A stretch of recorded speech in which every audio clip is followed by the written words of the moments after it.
équitable, une croissance durable. Nous devons également voir comment aider les familles à équilibrer leur vie privée et leur vie professionnelle. Nous avons donc un programme, un ensemble de programmes très robustes, et les personnes qui se sont intéressées à ce programme ont conclu que mon programme créerait 10 millions d'emplois et le vôtre détruirait 3,5 millions d'emplois. Vous allez approuver l'une des réductions d'impôts les plus conséquentes de l'histoire. Vous allez approuver l'une des augmentations d'impôts les plus grandes de l'histoire. Vous allez supprimer toutes les affaires, toutes les industries. Vous allez augmenter tous les règlements partout. Mais réductions d'impôts sont les plus grandes réductions d'impôts depuis Reagan. J'en suis très fier. Cela va créer énormément de nouveaux emplois.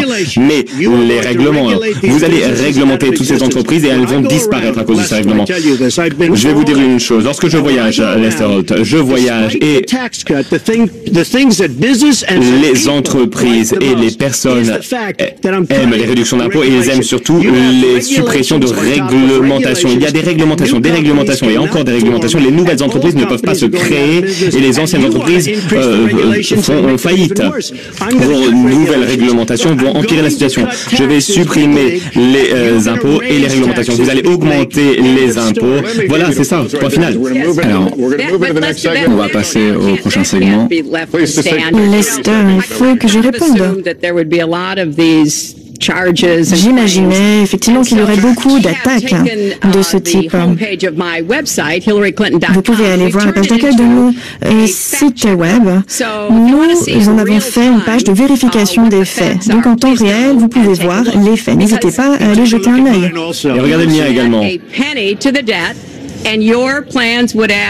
Votre programme ajouterait 5 000 milliards de dollars à la dette.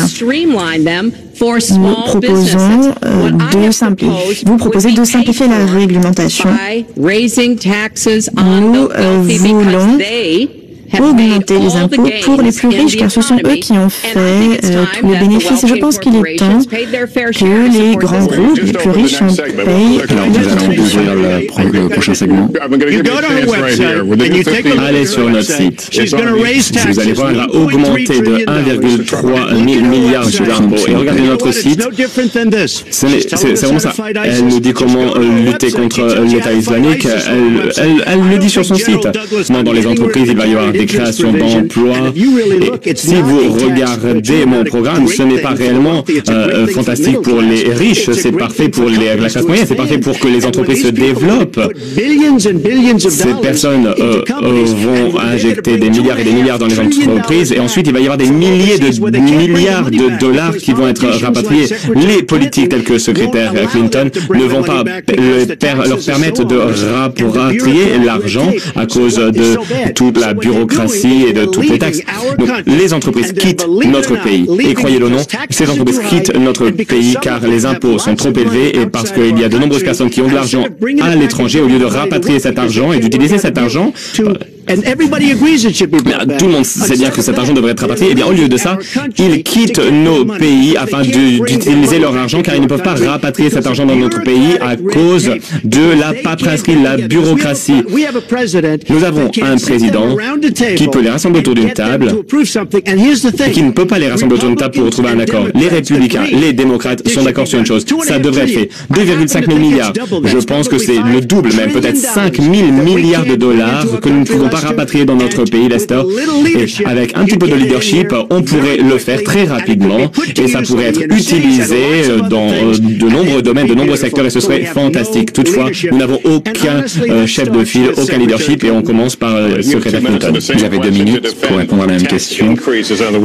Défendez votre position, à savoir une augmentation des impôts pour les plus riches. J'ai l'impression que d'ici la fin de la soirée, on va me dire que je suis responsable de tout ce qui est arrivé. Oui, pourquoi pas? Rejoignez le débat. N'hésitez pas à dire des choses encore plus folles. Ça n'a rien de fou. Ce n'est pas fou. Vous n'empêchez nos entreprises de rapatrier de l'argent. C'est le temps de parole de la secrétaire Clinton. Remettons les compteurs à zéro, Lester, s'il vous plaît. Nous avons regardé vos propositions en matière d'impôts. Je ne vois pas de changement sur le taux d'impôt sur les sociétés. Le type de proposition dont vous parlez qui mènerait au rapatriement d'argent à l'étranger. En fait, je soutiens ceci, mais je voudrais que ça fonctionne en notre faveur. J'ai regardé ce que vous proposez. Vous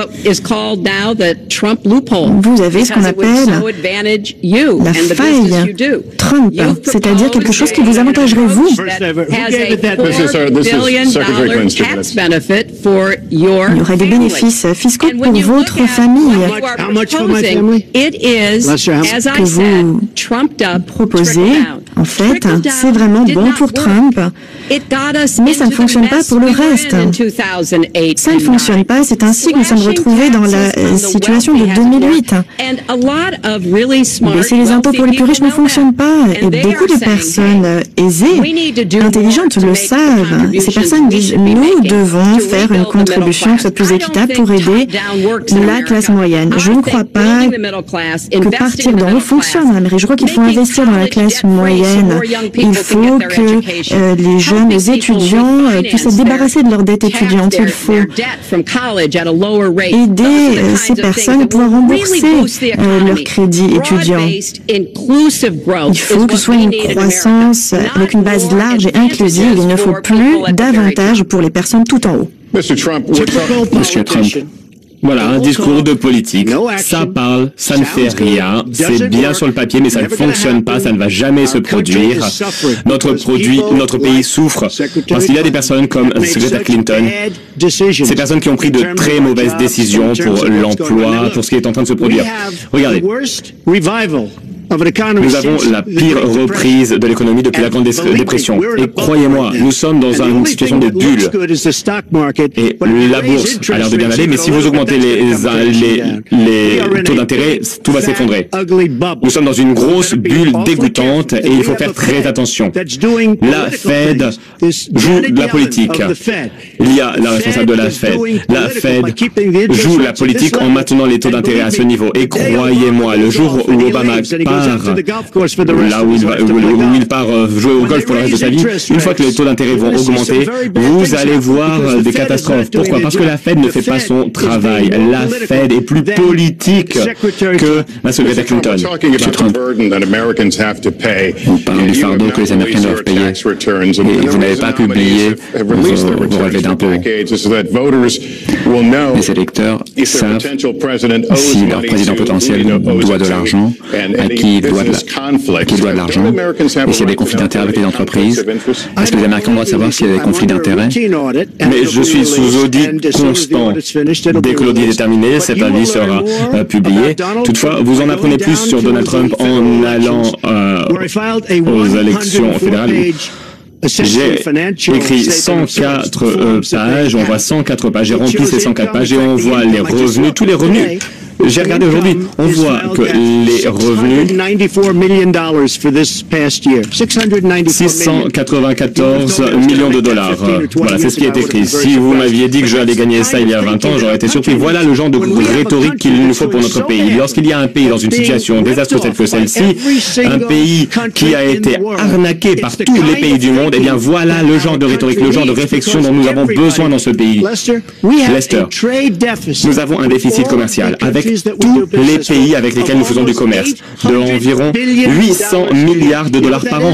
Vous savez ce que cela représente? Cela dit, qui négocie pour ces accords? Il y a des personnes qui négocient nos accords d'administration fiscale. Il y a un redressement, il y a une enquête, vous pouvez publier vos relevés d'impôts pendant une enquête. Je vous l'ai dit, je vais les publier et dès que l'audit sera terminé. Depuis 15 ans, je suis sous audit permanent. Je connais énormément de personnes très riches qui n'ont jamais reçu un audit. Est-ce que tu as été contrôlé? Non, moi c'est pratiquement un contrôle par an. Et je ne me plains même pas, je ne me plains pas, ça ne me dérange pas. C'est vraiment mon habitude. La NRS contrôle toujours mes comptes. Mais je dois vous dire une chose. Dans ce pays, nous sommes dans une situation et cette situation doit être gérée. Je publierai mon avis d'imposition contre l'avis de mon avocat d'ailleurs. Lorsqu'elle publie ces 33 emails qui ont été supprimés. Dès qu'elle publie ces emails, je publierai mon avis d'imposition. Et c'est contre l'avis de mes avocats. Mes avocats me disent de ne pas le faire. Alors, on lit les journaux, on regarde les émissions, tous les avocats disent on ne publie pas ses avis d'imposition avant la fin d'un examen, d'un contrôle fiscal. Mais si elle publie tous les emails, je le publie. C'est négociable? Non, ça ne se négocie pas. Non. Pourquoi a-t-elle supprimé 33 000 emails? Je vais laisser répondre. Je vous ai demandé de rester silencieux, Madame Clinton. Bien,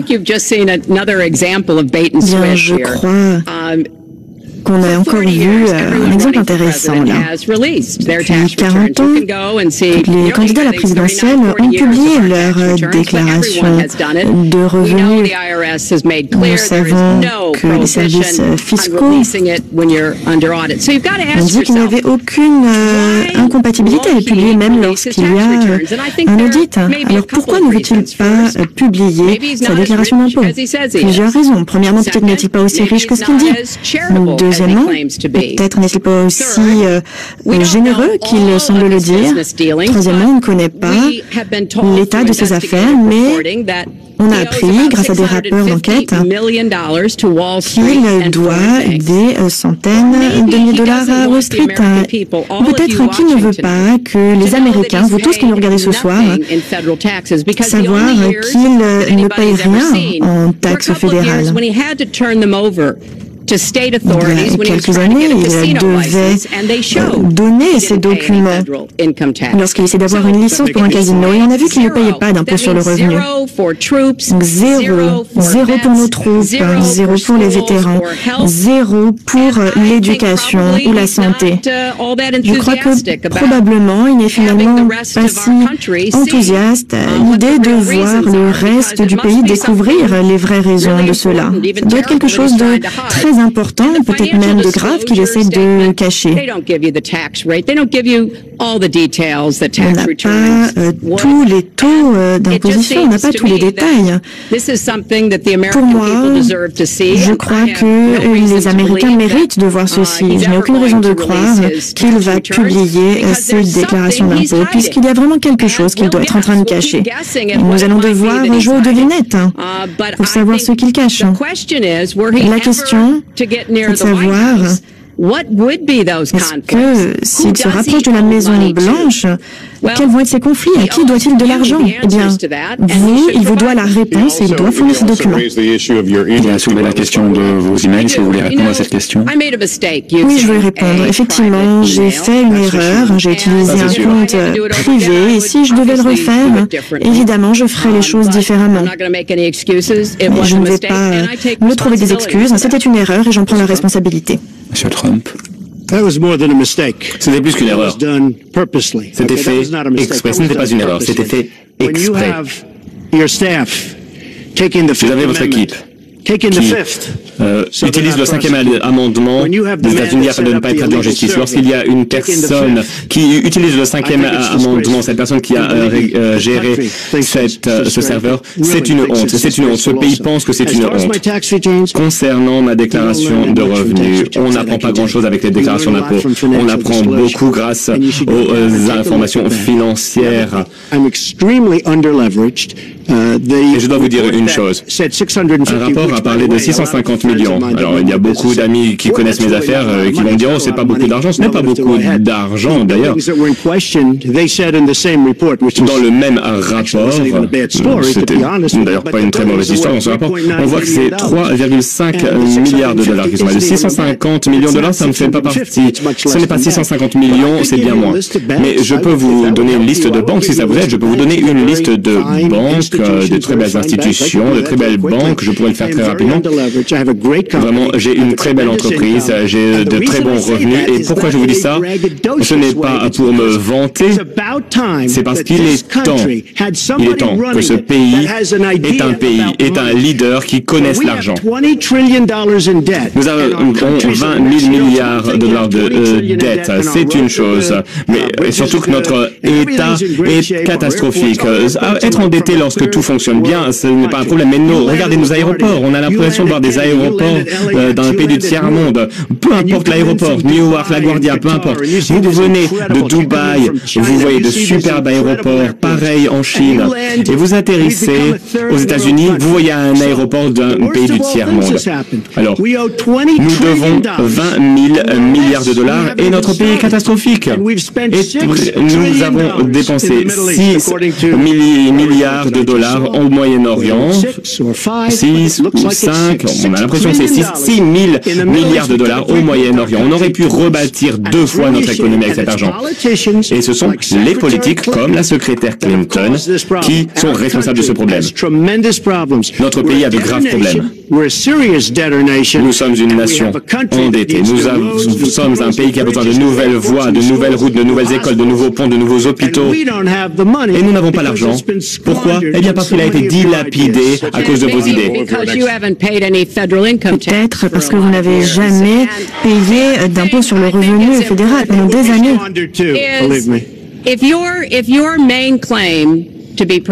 Si votre argument principal pour devenir président, c'est votre entreprise, vos affaires, nous devrions en parler.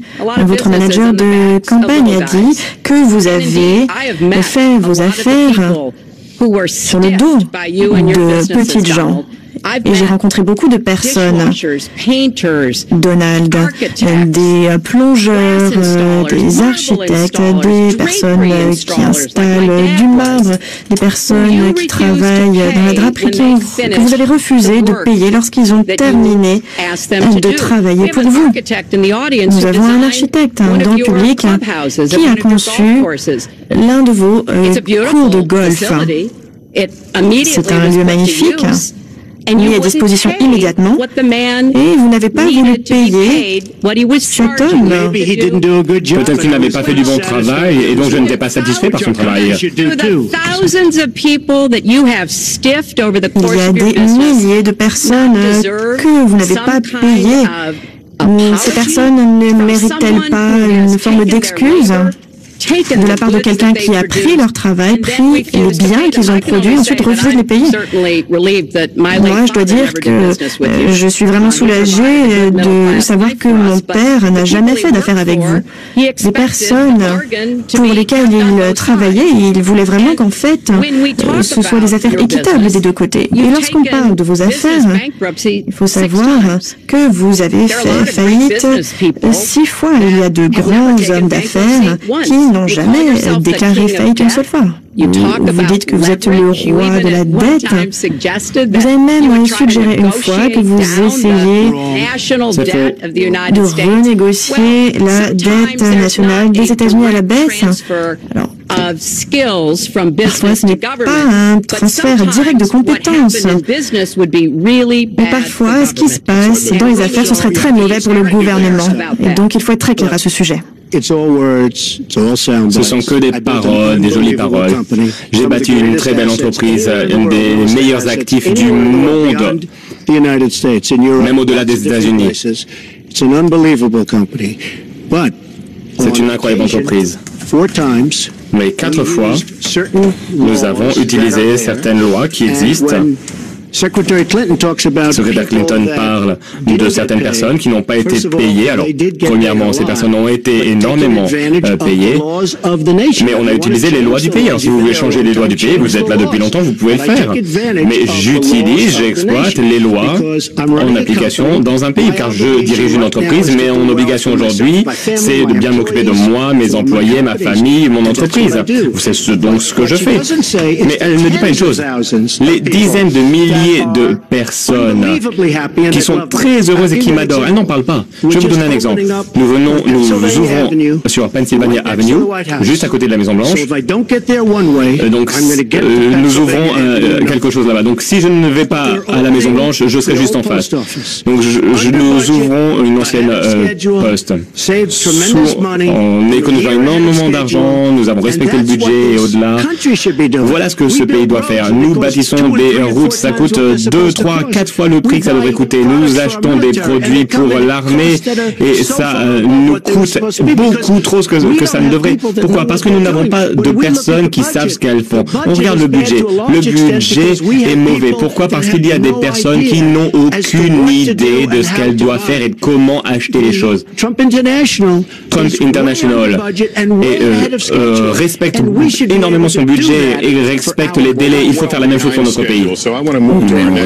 Je veux donc passer au prochain segment. Je veux parler des orientations concernant les États-Unis. Je veux parler de race.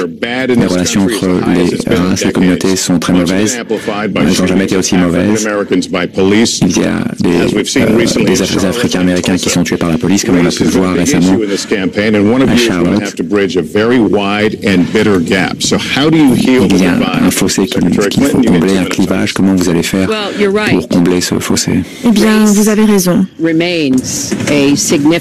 La question de la race, c'est quelque chose de très important dans notre pays et malheureusement, les origines déterminent trop de choses. Là où les gens habitent, le type d'éducation qu'ils peuvent avoir. Et oui, ça va déterminer la façon dont ils sont traités par le système pénal. Nous avons vu 2 exemples tragiques à Tulsa et à Charlotte. Et voilà ce que nous devons faire.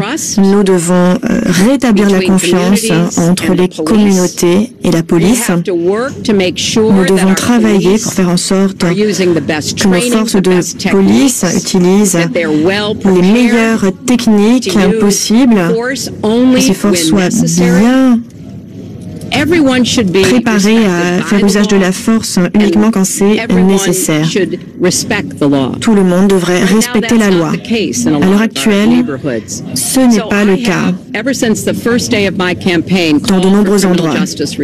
Je voudrais vraiment mettre en place une réforme du système pénal. J'ai présenté un programme qui commencerait à régler certains problèmes liés au système de justice pénale. Mais d'autre part, nous devons reconnaître, en plus des défis auxquels nous faisons face, qu'il y a des officiers de police qui travaillent bien et qui veulent ces réformes également. Donc, nous devons nous rassembler pour travailler ensemble vers cet objectif commun. Et il faut également faire en sorte que les personnes qui ne devraient pas avoir d'armes à feu n'en aient pas.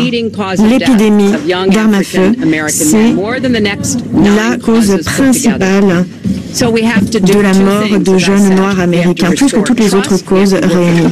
Donc il faut restaurer la confiance, faire en sorte que la police respecte les communautés, que les communautés respectent la police et lutter contre le fléau de la violence des armes à feu qui contribue aux nombreux problèmes que nous assistons aujourd'hui. Monsieur Trump, vous avez 2 minutes. Comment vous allez faire pour combler ce fossé?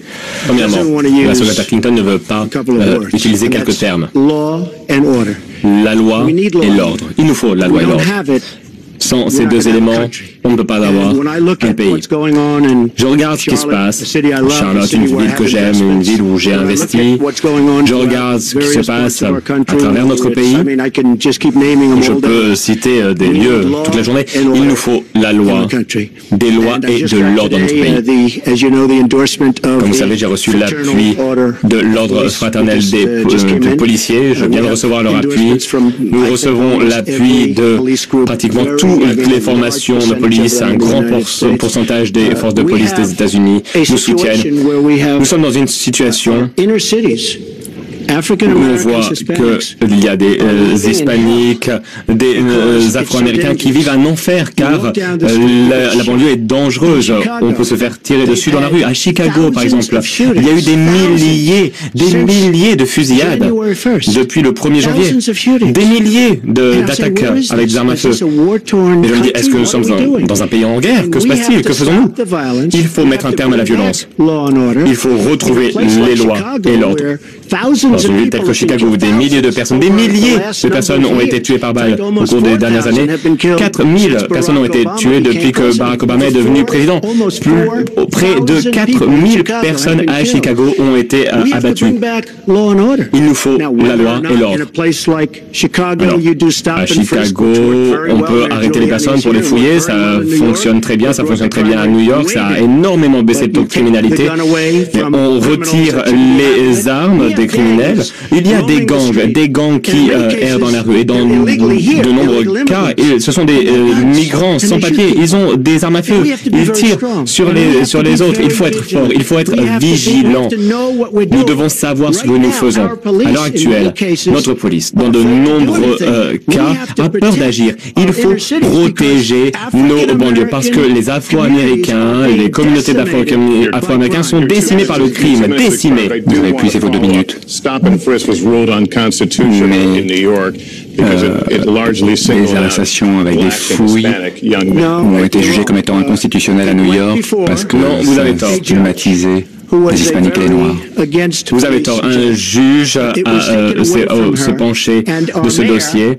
Notre nouveau maire refuse de faire avancer ce dossier. Il y aurait eu un appel sinon.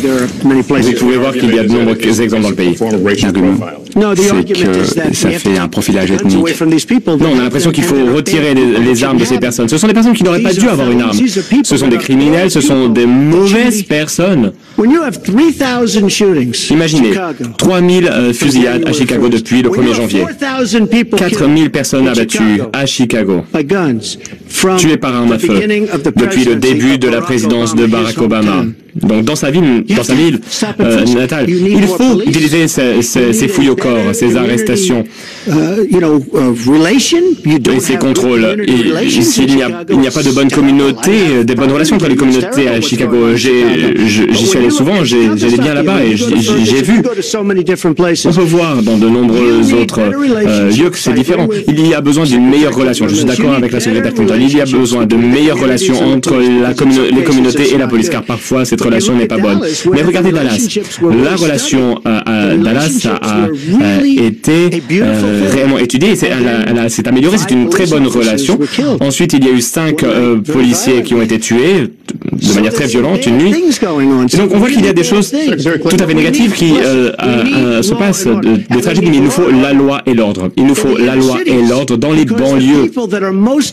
Parce que les personnes qui sont les plus touchées par ce qui se passe, ce sont des Afro-Américains et des Hispaniques.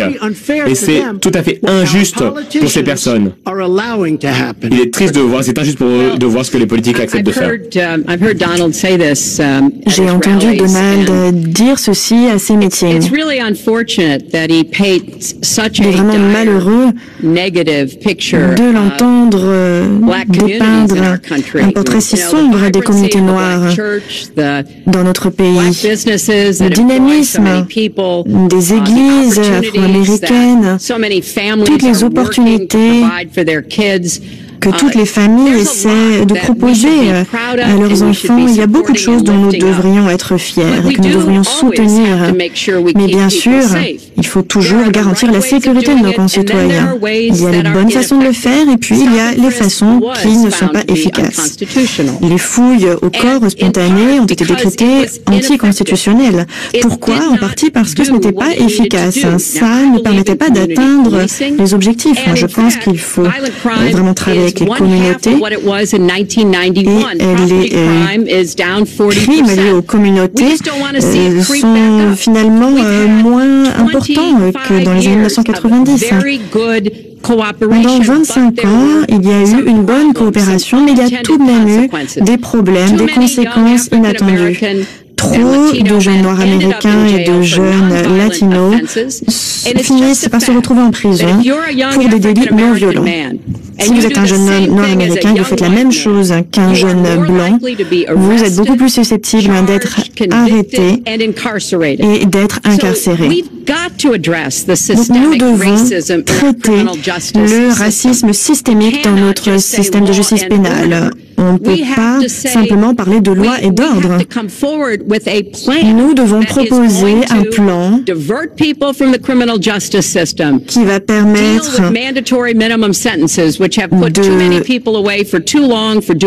mettre moins de personnes en prison, de pouvoir donner une seconde chance grâce à des programmes. Et je suis heureuse de voir qu'on change le système des prisons privées. Ce n'est pas une bonne motivation pour remplir les prisons. Je suis vraiment persuadée que de bonnes mesures, des mesures de bon sens pour le contrôle des armes à feu nous aideraient. Et Donald, avec le lobby des armes à feu, en fait, permet de faire en sorte qu'il y a trop d'armes dans la rue. Il nous faut des vérifications d'antécédents. Il faut faire en sorte que ceux qui sont dangereux ne puissent pas avoir accès aux armes à feu. Et il faut qu'il y ait une interdiction pour toutes les personnes qui sont sur la liste terroriste. Si vous êtes trop dangereux pour prendre l'avion, vous êtes trop dangereux pour acheter une arme à feu. Secrétaire Clinton, la semaine dernière, vous avez dit nous devons faire tout notre possible pour qu'il n'y ait plus de biais au sein de la police. Est-ce que vous pensez que la police est biaisée contre les Lester, je crois que cette partialité, c'est un problème pour tout le monde, pas seulement pour la police.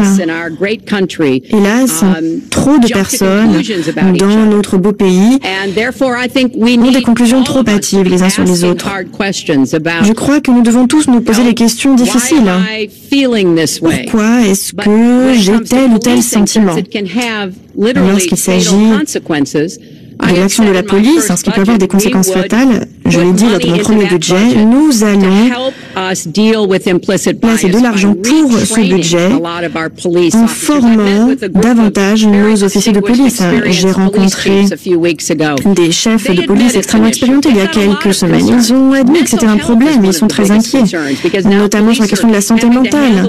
Maintenant, les policiers doivent gérer des problèmes de santé mentale dans la rue. Ils veulent du soutien, ils veulent davantage de formation et d'aide. Et je crois que le gouvernement fédéral pourrait être en mesure de fournir cela. J'aimerais répondre. Premièrement, je suis d'accord, de nombreuses personnes, non seulement partis, souhaitent empêcher les personnes qui sont sur les listes de surveillance d'avoir une arme. Lorsqu'une personne est sur une liste de surveillance, elle ne peut pas prendre l'avion. Et d'ailleurs, j'ai l'appui de la NRR, de très bonnes personnes qui protègent le deuxième amendement, me soutiennent. Donc, il faut regarder les listes de surveillance, les listes d'interdiction de vol, etc. Ces personnes sont sur ces listes et donc on ne peut pas les laisser avoir une arme. Je suis d'accord. J'aimerais parler du fait que vous avez parlé de superprédateurs en parlant de la jeunesse afro-américaine. C'est un terme qui, à mon sens, a reçu un très mauvais accueil. Vous avez dû présenter vos excuses, mais c'était une affreuse chose à dire. Quand on parle des contrôles et des fouilles, alors on enlève des armes, des mains des gangs, etc. Et pour être honnête, je pense qu'il y a une raison politique pour laquelle vous ne pouvez pas dire que vous êtes d'accord avec moi, mais je ne pense pas qu'à New York, le contrôle et la fouille, il y avait 2200 meurtres et grâce à cette technique, il y a 500 seulement, 500 meurtres. 500, on a l'impression que c'est beaucoup, mais finalement c'est une bonne chose. On est passé de 2200 à 500 meurtres par arme à feu grâce au contrôle et aux fouilles. Donc le contrôle et les fouilles, ce système a eu un impact énormément sur la sécurité à New York, un impact inimaginable. Alors lorsque vous dites que ça n'a pas eu d'impact, vous vous trompez, ça a eu un très bel impact. Eh bien, il faudrait également dire, si on parle des maires, que sous le maire actuel, la criminalité continue à baisser, notamment les meurtres. Non, je n'ai pas tort. New York a fait un travail incroyable. Et vraiment, je pense que le mérite revient au maire, au chef de la police. Tout cela a fonctionné. D'autres communautés doivent se rassembler pour atteindre ce même objectif. Alors évidemment, un meurtre, c'est déjà bien trop. Il est important d'apprendre, de tirer les leçons de ce qui a été efficace et de ne pas nous tourner vers des choses qui ont l'air bien mais qui n'ont pas le bon impact. Évidemment, tout le monde veut faire en sorte que les quartiers soient sûrs, mais Tout le monde devrait également être d'accord sur le fait qu'il faut respecter les droits des jeunes gens qui vivent dans ces quartiers. Et donc, nous devons faire en sorte de travailler à nouveau avec les communautés religieuses, les communautés d'affaires, ainsi que la police pour traiter ce problème. Cette conversation est sur la race, les communautés. J'aimerais agir, j'aimerais répondre. J'aimerais juste répondre. S'il vous plaît, répondez. La communauté afro-américaine a été déçue par les politiques. Les politiques ont abandonné. Les politiques parlent de cette communauté pendant les élections et dès que les élections sont passées, on dit au revoir, à bientôt, à dans 4 ans. Regardez, les communautés dans les quartiers pauvres ont été incroyablement maltraitées. Elles ont été utilisées, exploitées afin d'obtenir des votes pour les démocrates. Les démocrates font ça. Les démocrates contrôlent ces communautés depuis au moins 100 ans. 100 années en continu. Regardez les quartiers pauvres. Je suis allé à Philadelphia. Vous m'avez vu, je suis allé dans toutes les villes. Vous avez décidé de rester à la maison et c'est très bien. Mais j'ai voyagé. J'ai rencontré les meilleures personnes du monde au sein de ces communautés. Ce sont des personnes qui sont très déçues des promesses et des actes des politiques. Bien, je crois que Donald vient de me critiquer, puisque tout simplement, je me suis préparée pour ce débat. Effectivement, je me suis préparée. Vous savez ce que j'ai préparé d'autre? Je me suis préparée à être présidente et je crois que c'est une bonne chose. Monsieur Trump, pendant 5 ans, vous avez perpétué cette fausse affirmation en disant que Barack Obama n'était pas né américain. Et finalement, Obama est né aux États-Unis. C'est très simple. Sidney Blumenthal travaille pour la campagne, très bon ami de la secrétaire Clinton.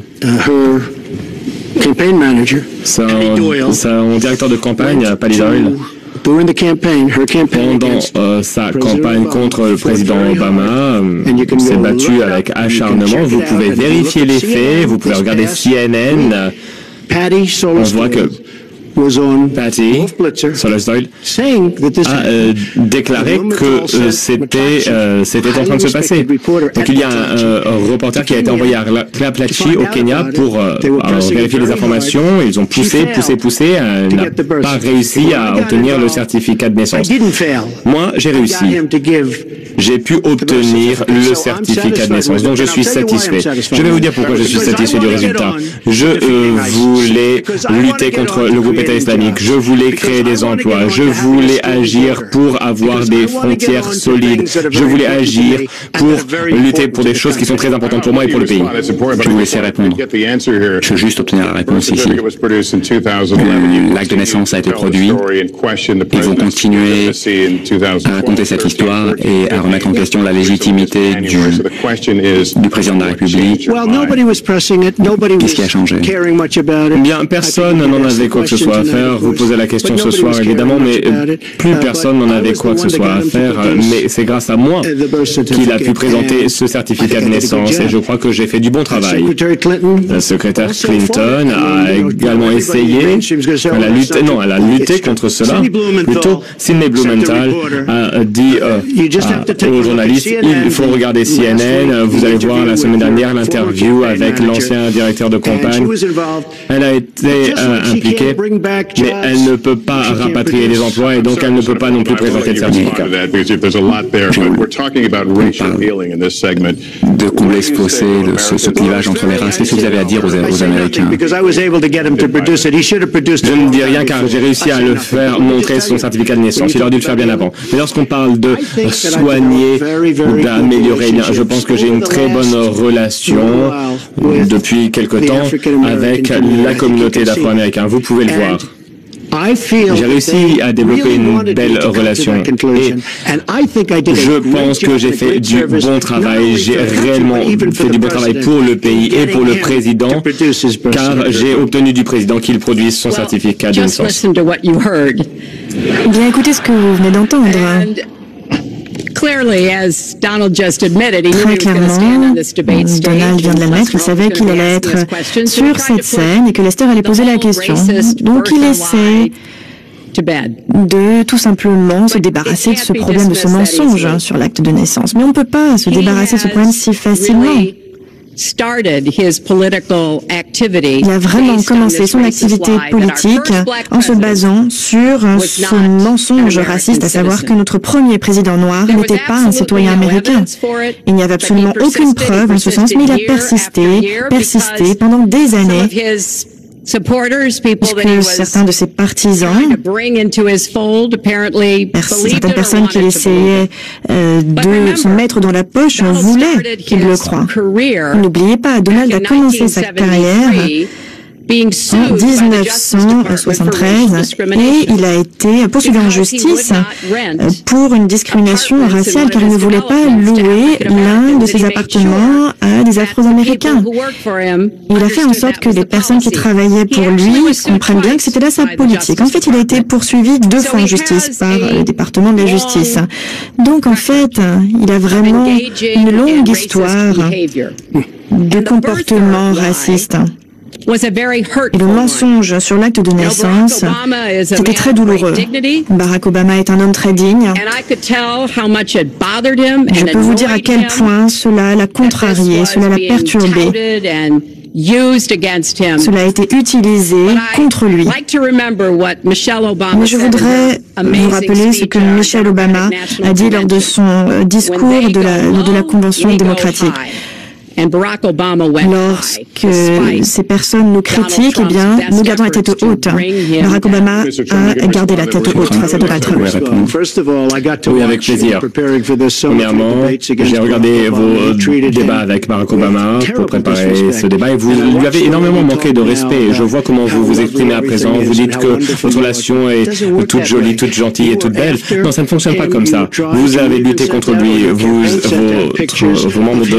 Les membres de votre campagne ont envoyé des photos très connues contre lui. Mais même la semaine dernière, votre directrice de campagne a dit que c'était vrai. Et donc vous essayez d'être gentil et d'être une sainte, mais ça ne fonctionne pas. Concernant le procès, lorsque j'étais très jeune, j'ai travaillé pour l'entreprise de mon père dans le Queens, à Brooklyn. Nous avons travaillé avec de nombreuses autres entreprises à travers le pays et il y a eu ce procès, évidemment. Le procès s'est terminé avec aucune admission de culpabilité. C'était très facile à faire, mais il traduit en justice énormément de personnes. Je sais que vous en parlez beaucoup et évidemment, je connais toutes les publicités que vous faites contre moi. Je ne le fais pas pour vous d'ailleurs. J'essaye peut-être d'économiser de l'argent. Mais honnêtement, je regarde ça et je me dis, c'est incroyable. J'ai réussi à gérer ce procès sans exprimer une quelconque culpabilité. Et c'était un procès contre énormément d'entreprises dans l'immobilier. Je vais plus loin. À Palm Beach, en Floride, une communauté un peu difficile, il y a une communauté très très riche, peut-être la plus riche du monde. J'ai ouvert un club. Et vraiment, c'était du très bon travail. On m'a félicité. Il n'y avait aucune discrimination contre les Afro-Américains, contre les musulmans, contre qui que ce soit. C'est une discothèque qui fonctionne très très bien. Je suis ravi de l'avoir créée, de l'avoir ouverte. Et on m'a énormément félicité pour ce travail. Et j'en suis excessivement fier. Voilà mon sentiment. Voilà mon réel sentiment. Le prochain segment porte sur la sécurité des États-Unis. Nous allons parler de la guerre du XXIe siècle qui se déroule tous les jours ici. Il y a des cyberattaques contre nos institutions, nos secrets sont volés. Ma question est qui se trouve derrière cela et comment nous pouvons combattre ce phénomène? Secrétaire Clinton. Je crois que la cybersécurité, la cyberguerre sera l'un des grands défis du prochain mandat présidentiel. Nous faisons face à 2 types d'adversaires. Il y a des groupes de hackers, de pirates indépendants qui, pour des raisons commerciales, essaient de voler des informations qu'ils peuvent ensuite utiliser pour gagner de l'argent. Mais de plus en plus, il y a des cyberattaques qui viennent d'États, d'organes d'État. L'attaque la plus récente et la plus troublante étant celle de la Russie. Il n'y a aucun doute que la Russie a utilisé une cyberattaque contre différents types d'organisations dans notre pays. Et c'est quelque chose qui m'inquiète terriblement. Je sais que Donald chante les louanges de Vladimir Poutine, mais il s'agit là d'un jeu dangereux. Et ce qui s'est passé, c'est qu'il a permis à des hackers de pirater des dossiers personnels du comité démocratique. Et nous savons qu'il s'agit là d'une de leurs méthodes favorites pour collecter des informations. Il faut que les choses soient très claires, que ce soit la Russie, la Chine, l'Iran, n'importe qui d'autre, les États-Unis ont des capacités bien supérieures. Et nous n'allons pas rester là les bras croisés et permettre à des acteurs étatiques d'attaquer nos informations, les informations du secteur privé ou les données du secteur public. Et nous allons dire bien clairement que nous ne voulons pas utiliser les outils que nous avons à disposition. Nous ne voulons pas nous engager dans un nouveau type de guerre, mais nous défendrons nos concitoyens. Et la Russie doit le comprendre. Je crois la Russie a vraiment essayé de voir jusqu'où elle pouvait aller. Moi, j'étais extrêmement choquée de voir que Donald a invité publiquement Poutine à pirater l'Amérique. C'est absolument inacceptable et c'est l'une des raisons pour laquelle il y a eu des cadres dans l'administration qui ont dit que Donald n'était pas fait pour être commandeur en chef, un commandant en chef. Mr. Trump, you have 2 minutes for the same question. Vous avez 2 minutes pour répondre à la même question. Oui, j'aimerais dire que j'ai reçu l'appui de plus de 200 amiraux, des personnes qui pensent que je peux diriger ce pays. C'est très récent, il y aura encore beaucoup plus de soutien, j'en suis très fier, je suis très fier de ces soutiens. Par ailleurs, Aïssa m'a apporté son soutien également, j'ai reçu son soutien. Plus de 16 500 responsables des frontières ont également fait mon soutien. Donc on parle des amiraux, j'ai également les généraux. On voit tous ces piratages qui ont lieu depuis de nombreuses années. Regardez dans quel pétrin nous sommes aujourd'hui. Concernant Internet, la cyberguerre, je suis d'accord avec ce que la secrétaire Clinton a dit. Nous devrions être les mieux armés. Nous ne sommes peut-être pas. C'est la Russie. Elle dit que c'est la Russie qui a piraté les comptes de la Commission démocratique. Des démocrates, c'est peut-être le cas, mais c'est peut-être la Chine également. C'est peut-être une autre personne, un obèse derrière son ordinateur qui a attaqué la Convention démocrate. Mais regardez, Bernie Sanders a subi les attaques de votre entourage. Bernie Sanders a été victime de vos pratiques. Alors, on parle de la Russie, on parle de la Chine, c'était peut-être un autre pays, on ne sait pas. Pourquoi? Parce que la vérité, c'est que sous le gouvernement Obama, nous avons perdu le contrôle de choses que nous contrôlions par le passé. Nous avons inventé Internet et je pense que la secrétaire Clinton et moi-même sommes d'accord sur le fait que lorsqu'on se repenche sur ce que fait le groupe État islamique avec Internet, eh bien on voit qu'ils nous battent. Ils nous battent sur Internet. Il faut donc être fort dans cette cyberguerre. C'est un grave problème. J'ai un fils de 10 ans. Il a des ordinateurs. C'est un expert en informatique, c'est incroyable. L'aspect de la sécurité est c'est un sujet très difficile. Mais je dois vous dire une chose, nous ne faisons pas ce que nous devrions faire. Mais il en va de même pour toute la société dans le gouvernement. La cyberguerre, c'est un sujet sur lequel il faut s'améliorer. Je crois qu'il y a un certain nombre de problèmes que nous devons traiter. J'ai proposé un programme pour tenir en défaite Daesh, notamment en ligne.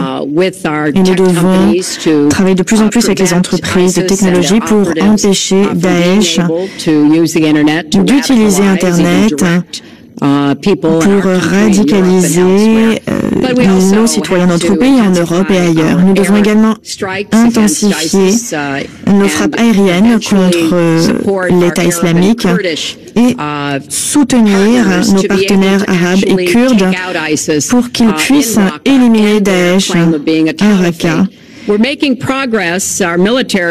progressons. Notre armée apporte son aide en Irak et nous espérons pouvoir repousser Daesh hors d'Irak et les cerner en Syrie. Mais il faut tout de même garder à l'esprit le fait qu'ils ont des combattants étrangers qui viennent travailler pour eux, qu'ils ont des armes étrangères, de l'argent étranger, donc ça doit être notre priorité absolue. Et je ferai également tout ce qui est en mon possible pour éliminer leur leadership. C'est ce que j'ai fait contre Al-Qaïda lorsque j'étais secrétaire d'État, notamment éliminer Ben Laden, et nous devons également faire la même chose avec Baghdadi. Nous devons tenir en défaite Daesh et faire tout ce que nous pouvons pour mettre un terme à leurs efforts de propagande en ligne. Vous avez mentionné Daesh, mais il y a des citoyens américains qui ont été inspirés par Daesh. Il y a eu les attaques au couteau, les attaques à la bombe dans le New Jersey, des attaques mortelles à Orlando, à San Bernardino. Est-ce que vous pouvez nous dire comment vous allez empêcher le terrorisme domestique par des citoyens américains? Alors, premièrement, il faut dire une chose très importante. Le secrétaire Clinton nous parle de vaincre le groupe État islamique. On va vaincre le groupe État islamique. Alors, président Obama et le secrétaire Clinton ont créé un vide lorsqu'ils ont quitté l'Irak. Ils n'auraient pas dû aller en Irak, mais lorsqu'ils sont allés en Irak, la manière avec laquelle ils sont partis a été un désastre. Et donc le groupe État islamique s'est créé. Alors elle dit qu'elle sait comment vaincre le groupe État islamique, elle en parle depuis longtemps. Mais le groupe État islamique ne serait jamais né si les Américains étaient restés, peut-être 10 000 soldats ou un petit peu plus en Irak. Il n'y aurait pas eu ce groupe qui se serait formé. Ou comme je le dis depuis très longtemps, et je suis sûr que vous êtes d'accord, on a pris le pétrole. Si on avait pris le pétrole, eh bien, le groupe État islamique n'aurait pas pu se créer car le pétrole, c'était leur principale source de revenus. Aujourd'hui, il y a du pétrole partout, même en Libye. C'était une autre catastrophe d'ailleurs, mais bon. J'espère que les personnes qui vérifient les faits sont en train de travailler d'arrache-pied. Donald a soutenu l'invasion en Irak. D'ailleurs, il était également en faveur des actions que nous avons menées en Libye. D'ailleurs, il a également fait des affaires avec Kadhafi à un moment. Mais surtout, il y a quelque chose qu'il dit systématiquement. George W. Bush a fait un accord sur la façon dont les troupes allaient partir d'Irak, pas Barack Obama. Il fallait un accord du gouvernement irakien de l'époque qui aurait protégé nos troupes.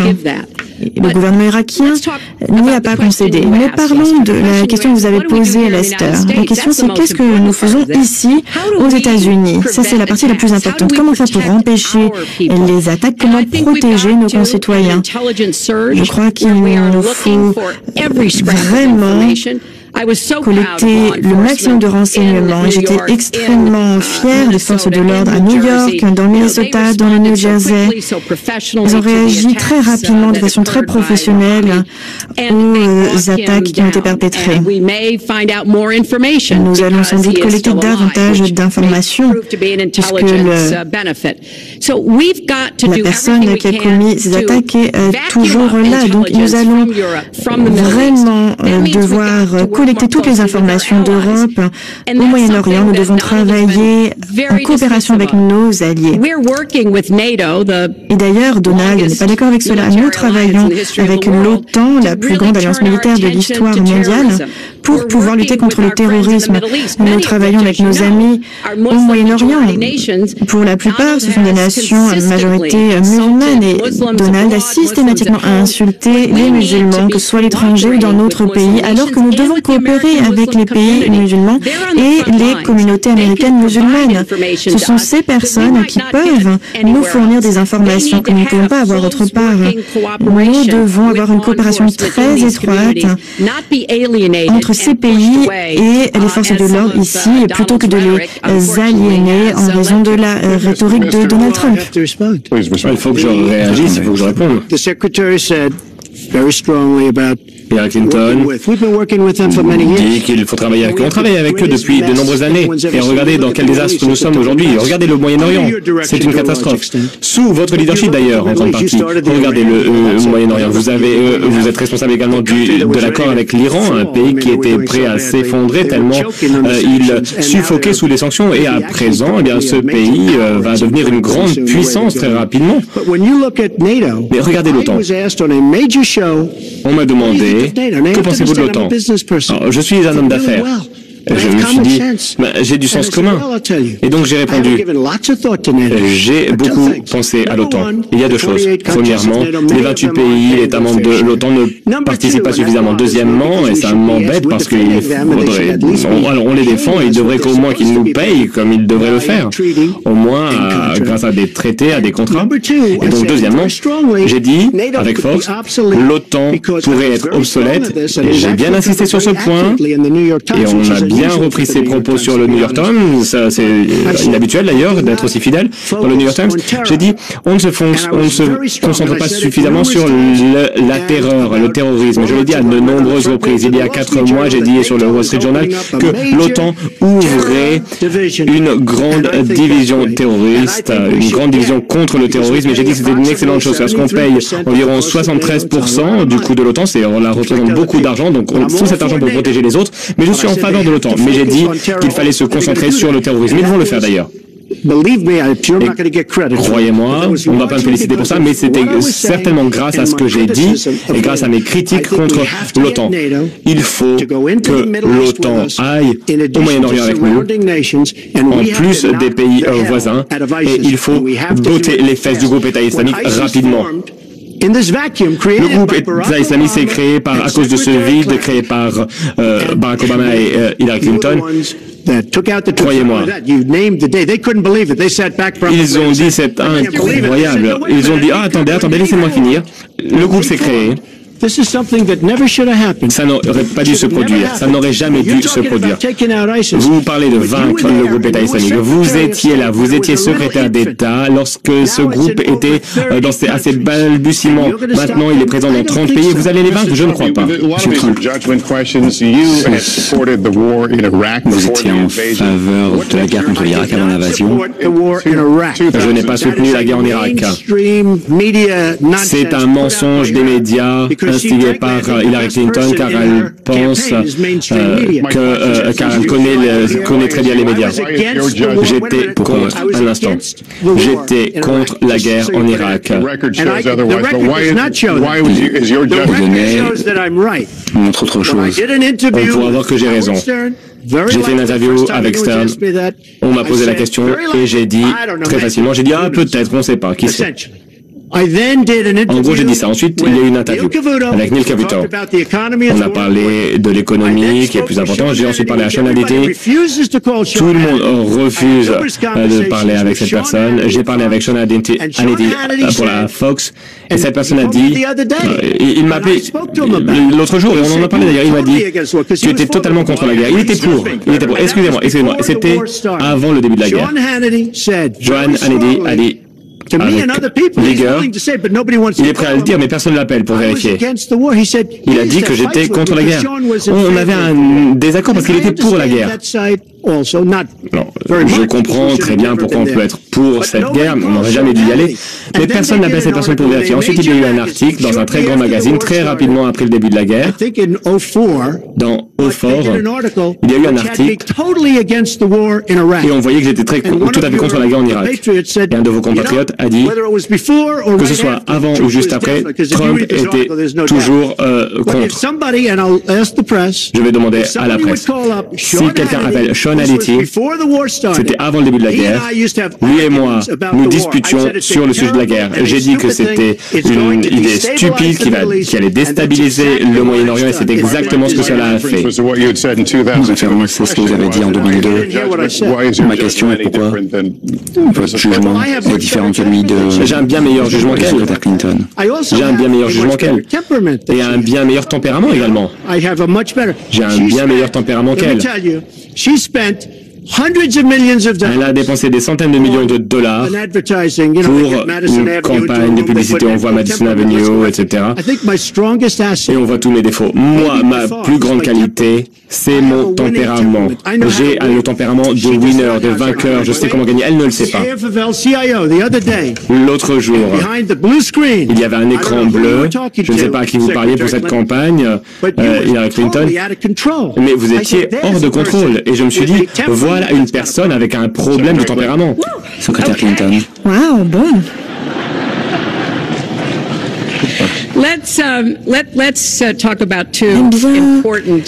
Parlons de deux problèmes importants qui ont été mentionnés très rapidement par Donald. Tout d'abord, l'OTAN. L'OTAN, c'est une alliance militaire. Il y a l'article 5 qui dit la chose suivante. S'il y a une attaque contre l'un des alliés, c'est une attaque contre tout le monde. Et la seule fois où on a utilisé cet article 5 après le 11 septembre, c'est lorsque les alliés ont dit qu'ils allaient se rendre en Afghanistan avec nous pour lutter contre le terrorisme. C'est quelque chose qu'ils font toujours à nos côtés. En ce qui concerne l'Iran, lorsque je suis devenue secrétaire d'État,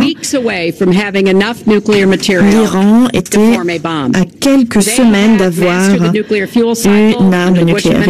Il maîtrisait déjà les cycles de combustion nucléaire. Ils avaient réussi à les stocker avec des centrifugeuses.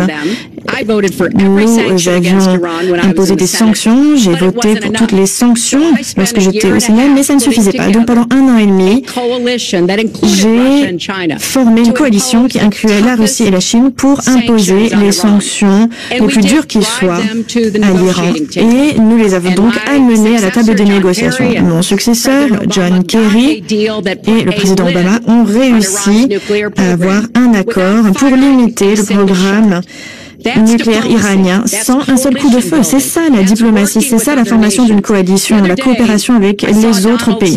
L'autre jour, j'ai entendu Donald dire qu'il y avait des marins iraniens qui essayaient d'embêter des marins américains et il a dit, eh bien, s'ils embêtent, moi, je vais commencer une nouvelle guerre. Alors ça, ce n'est pas un bon jugement et ce n'est pas le tempérament d'un commandant en chef. Le pire de tout cela, c'est ce que Donald a dit sur les armes nucléaires. Il a répété plusieurs fois que ça lui était égal que d'autres pays aient l'arme nucléaire. Le Japon, la Corée du Sud, même l'Arabie Saoudite. Aux États-Unis, que ce soit les républicains ou les démocrates, nous avons fait tout ce que nous pouvions pour réduire la prolifération des armes nucléaires. Et Donald a même dit, eh bien, s'il y avait une guerre nucléaire en l'Asie de l'Est, eh bien, bon, peu importe, amusez-vous bien.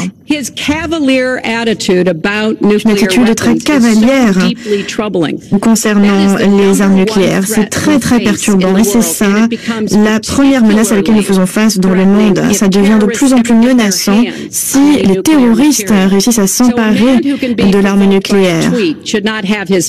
Un homme qui se vexe en raison d'un cuit ne devrait pas avoir son doigt à côté du bouton nucléaire. Well describes the problem. Ça décrit bien le problème.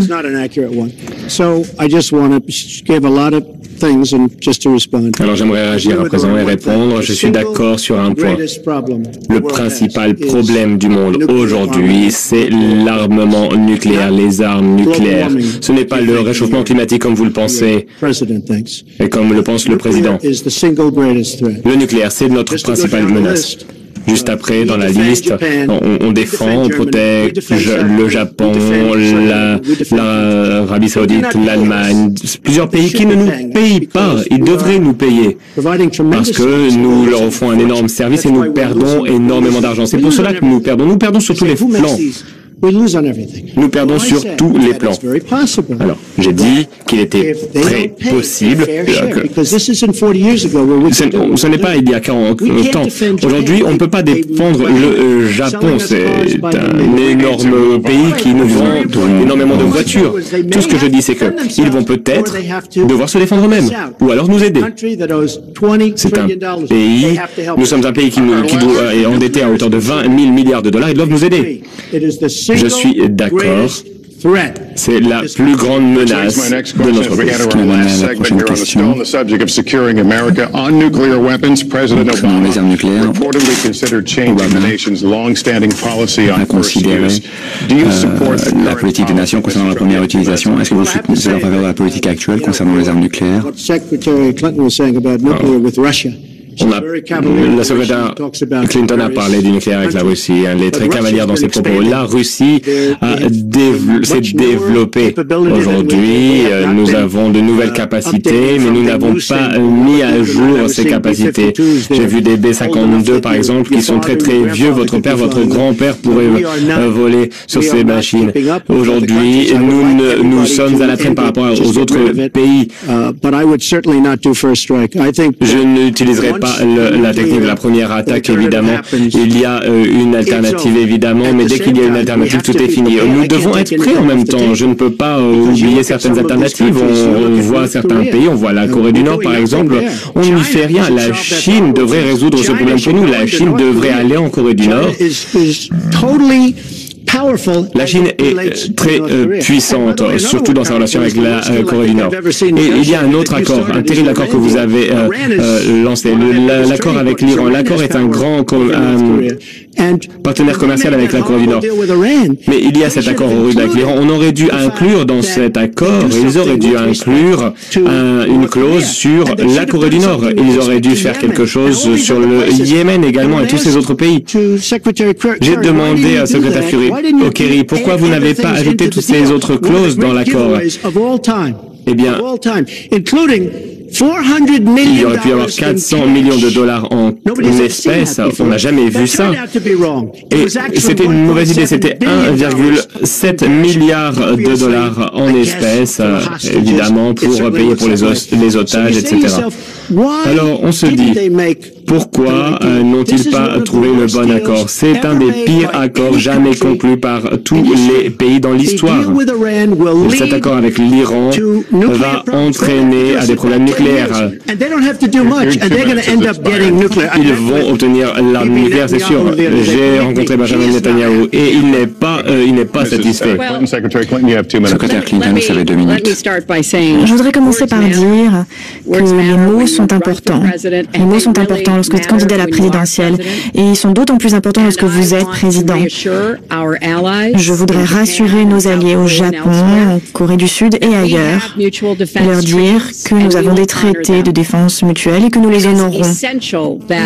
Il est essentiel que les mots de l'Amérique soient de bons mots. Je sais que cette campagne a mené à des interrogations et à des inquiétudes de la part de nombreux dirigeants de par le monde. J'ai parlé avec un certain nombre d'entre eux, au nom de moi-même et au nom d'une majorité de citoyens américains. Je voudrais dire que notre parole est sûre et en ce qui concerne la situation mondiale, il n'y a aucun doute sur le fait qu'il reste des problèmes avec l'Iran, mais je préfère avoir mené cet accord avec l'Iran plutôt que ne pas l'avoir fait. Alors, Donald, qu'aurait-il fait? Est-ce qu'il aurait bombardé l'Iran? Il critique un accord qui a permis d'avoir accès à des structures en Iran, des infrastructures auxquelles nous n'aurions jamais eu accès. Alors, j'aimerais bien entendre son alternative. C'est comme son programme pour vaincre Daesh. Il dit qu'il a un programme secret, mais en fait, le seul secret, c'est qu'il n'a pas de plan. Donc, il faut être plus précis de la façon dont on parle de ces choses. Les gens partout dans le monde suivent cette campagne. Ils essaient de comprendre ce que nous allons faire. Est-ce qu'ils peuvent compter sur nous? Est-ce que nous allons mener le monde avec force et en accord avec nos valeurs? Eh bien, moi, j'ai l'intention de le faire. J'ai l'intention d'être une dirigeante sur laquelle on peut compter, que ce soit dans notre pays ou de par le monde. On fait prendre des décisions pour assurer la paix et la prospérité, mais également pour résister aux tyrans, que ce soit à l'étranger ou dans notre pays. Nous ne pouvons pas laisser ceux qui essaient de déstabiliser l'ordre mondial interférer avec les intérêts et la sécurité américaine. Vous avez épuisé vos 2 minutes. J'aimerais très rapidement rapidement. Il arrive à vous dire d'aller sur son site et de lire le programme pour vaincre le Daesh. On n'aurait pas eu besoin de les vaincre si vous ne les aviez pas créés. Aujourd'hui, il est de plus en plus difficile de vaincre ce groupe car ils sont de plus en plus d'États dans de plus et plus de nations. C'est un grave problème. Et concernant le Japon, je souhaite aider tous nos alliés. Mais nous perdons des milliards et des milliards de dollars. Nous ne pouvons pas être la police du monde. Nous ne pouvons pas protéger tous les pays du monde sans qu'ils nous payent. Elle ne le dit pas parce qu'elle n'a pas de sens des affaires. Nous avons besoin de beaucoup de choses, mais il nous faut certains talents et elle n'a pas ces talents. Tout ce dont elle parle, on aurait pu s'en occuper au cours des 15 dernières années pendant qu'elle avait les pleins pouvoirs. Mais elle ne s'en est pas occupée. Si elle gagne ces élections, les problèmes ne seront pas réglés. Cette année, le secrétaire Clinton a été la première femme nommée candidate par un des grands partis. Vous avez dit qu'elle ne ressemble pas à une présidente. Elle n'a pas l'apparence, elle n'a pas l'endurance. J'ai dit qu'elle n'avait pas l'endurance. Et j'en suis convaincu. Elle n'a pas l'endurance pour être président. Pour être président de ce pays, il faut de l'endurance. Un instant, vous m'avez posé une question. Vous m'avez posé une question. Pour être président, il faut être en mesure de négocier des accords commerciaux. Il faut être en mesure de négocier. Cela s'avère être le cas pour le Japon, pour l'Arabie Saoudite. Imaginez, avec l'Arabie Saoudite, tout leur argent, on les défend et ne nous paie pas. Tout ce qu'il y a à faire, c'est parler avec eux. Il y a énormément de choses qu'il faut savoir faire et je ne pense pas qu'Hillary ait l'endurance.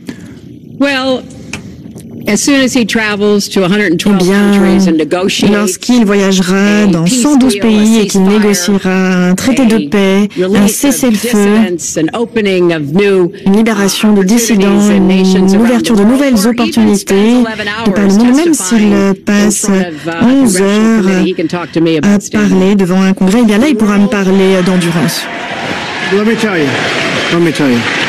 Je vais vous dire une chose. Hillary a de l'expérience, mais c'est de la mauvaise expérience. Il y a énormément de mauvais accords, et donc elle a de l'expérience, ça je suis d'accord, mais c'est de la mauvaise expérience, une mauvaise expérience, que ce soit pour l'accord avec l'Iran, vous adorez cet accord, on leur a offert 100 milliards de dollars, donc cet accord... il n'y a aucun bon accord dont vous êtes responsable. Oui, elle a de l'expérience, mais c'est une mauvaise expérience. Ce pays ne peut se permettre d'avoir à nouveau 4 années d'expérience telle que celle-ci. Une chose encore, Lester.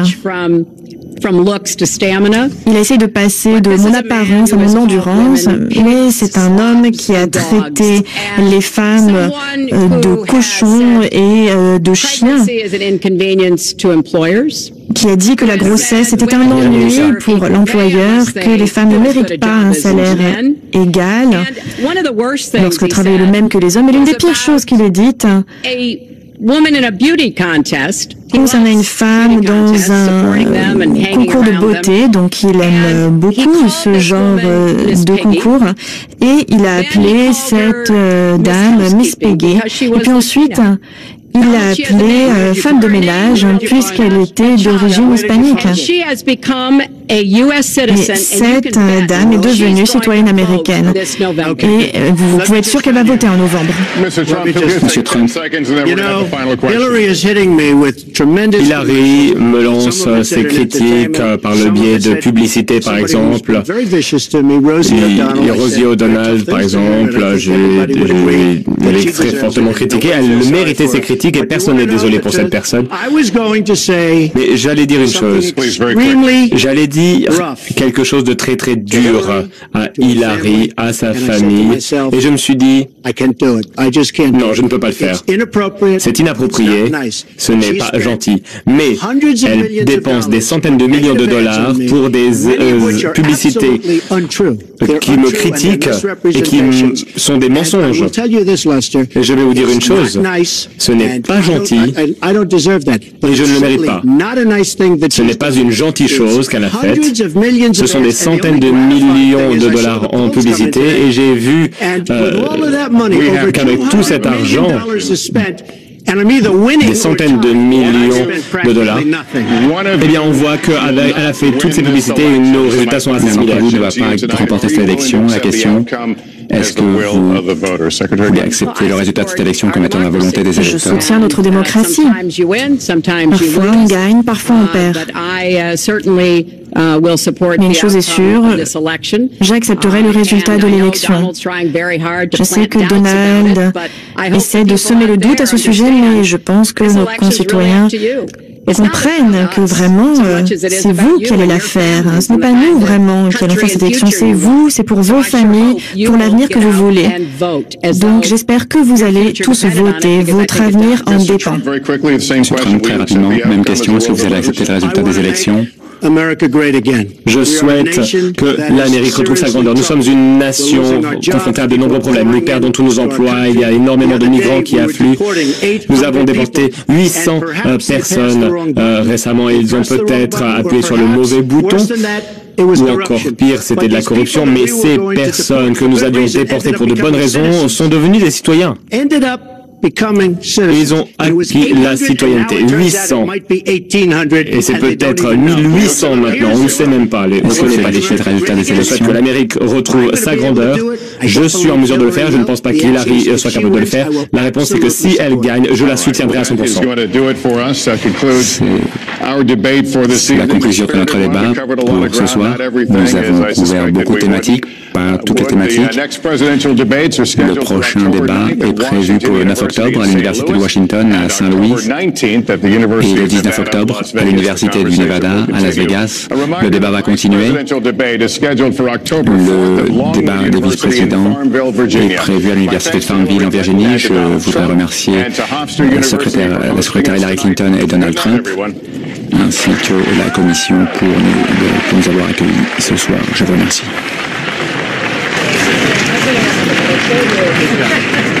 Thanks, Lester. Very much. Thank you. Voilà, on vient d'écouter en direct le premier débat télévisé entre Hillary Clinton et Donald Trump, un débat crucial pour les deux candidats à la Maison-Blanche qui sont actuellement au coude à coude dans les sondages. Il était modéré par Lester Holt, présentateur vedette de la chaîne NBC, et dans ce premier face-à-face qui a duré un peu plus de 90 minutes, il a été notamment question d'économie. Je vous propose d'écouter ces extraits. Nos emplois fuient le pays. Ils vont au Mexique, ils vont dans bien d'autres pays. Regardez ce que la Chine fait à notre pays. Ils refont nos produits, ils dévaluent leur monnaie et personne dans notre gouvernement ne les combat. Je vais réduire les taxes de manière très importante, de 35 à 15% pour les petites comme pour les grosses entreprises. Ça va créer des emplois comme on n'en aura pas vu depuis Ronald Reagan. Nous devons faire en sorte que l'économie soit plus juste. Cela commence par l'augmentation du salaire minimum et la garantie, enfin, d'un salaire égal pour les femmes. Je veux également que les entreprises partagent leurs profits. Si vous contribuez à créer de la richesse, vous devez être capable de la partager, et pas seulement avec les dirigeants. Mettons en place le congé parental payé, le congé maladie, les crèches abordables et l'université sans dette à rembourser.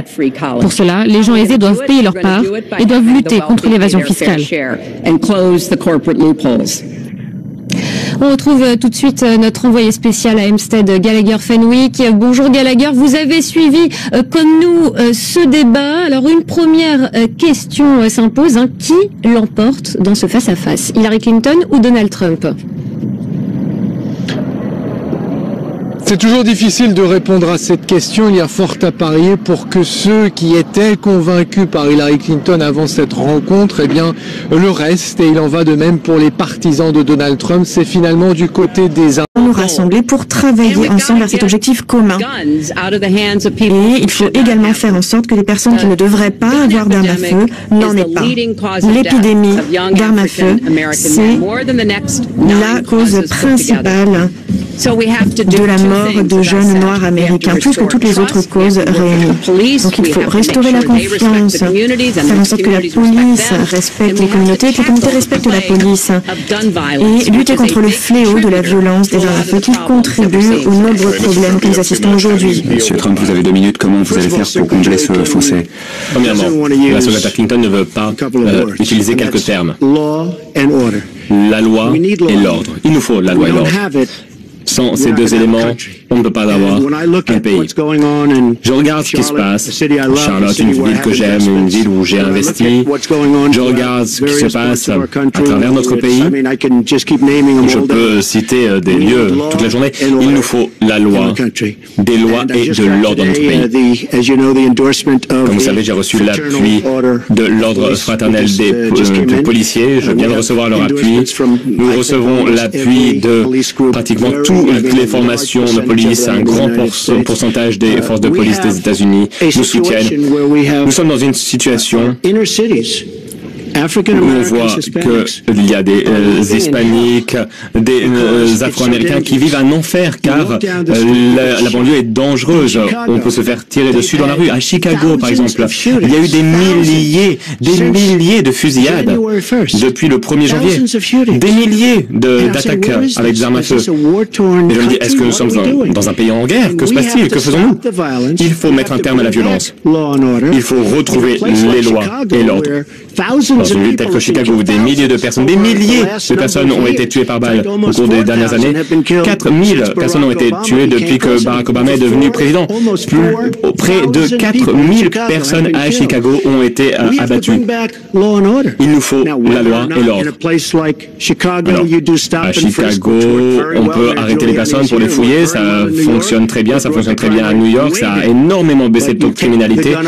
Mais on retire les armes des criminels.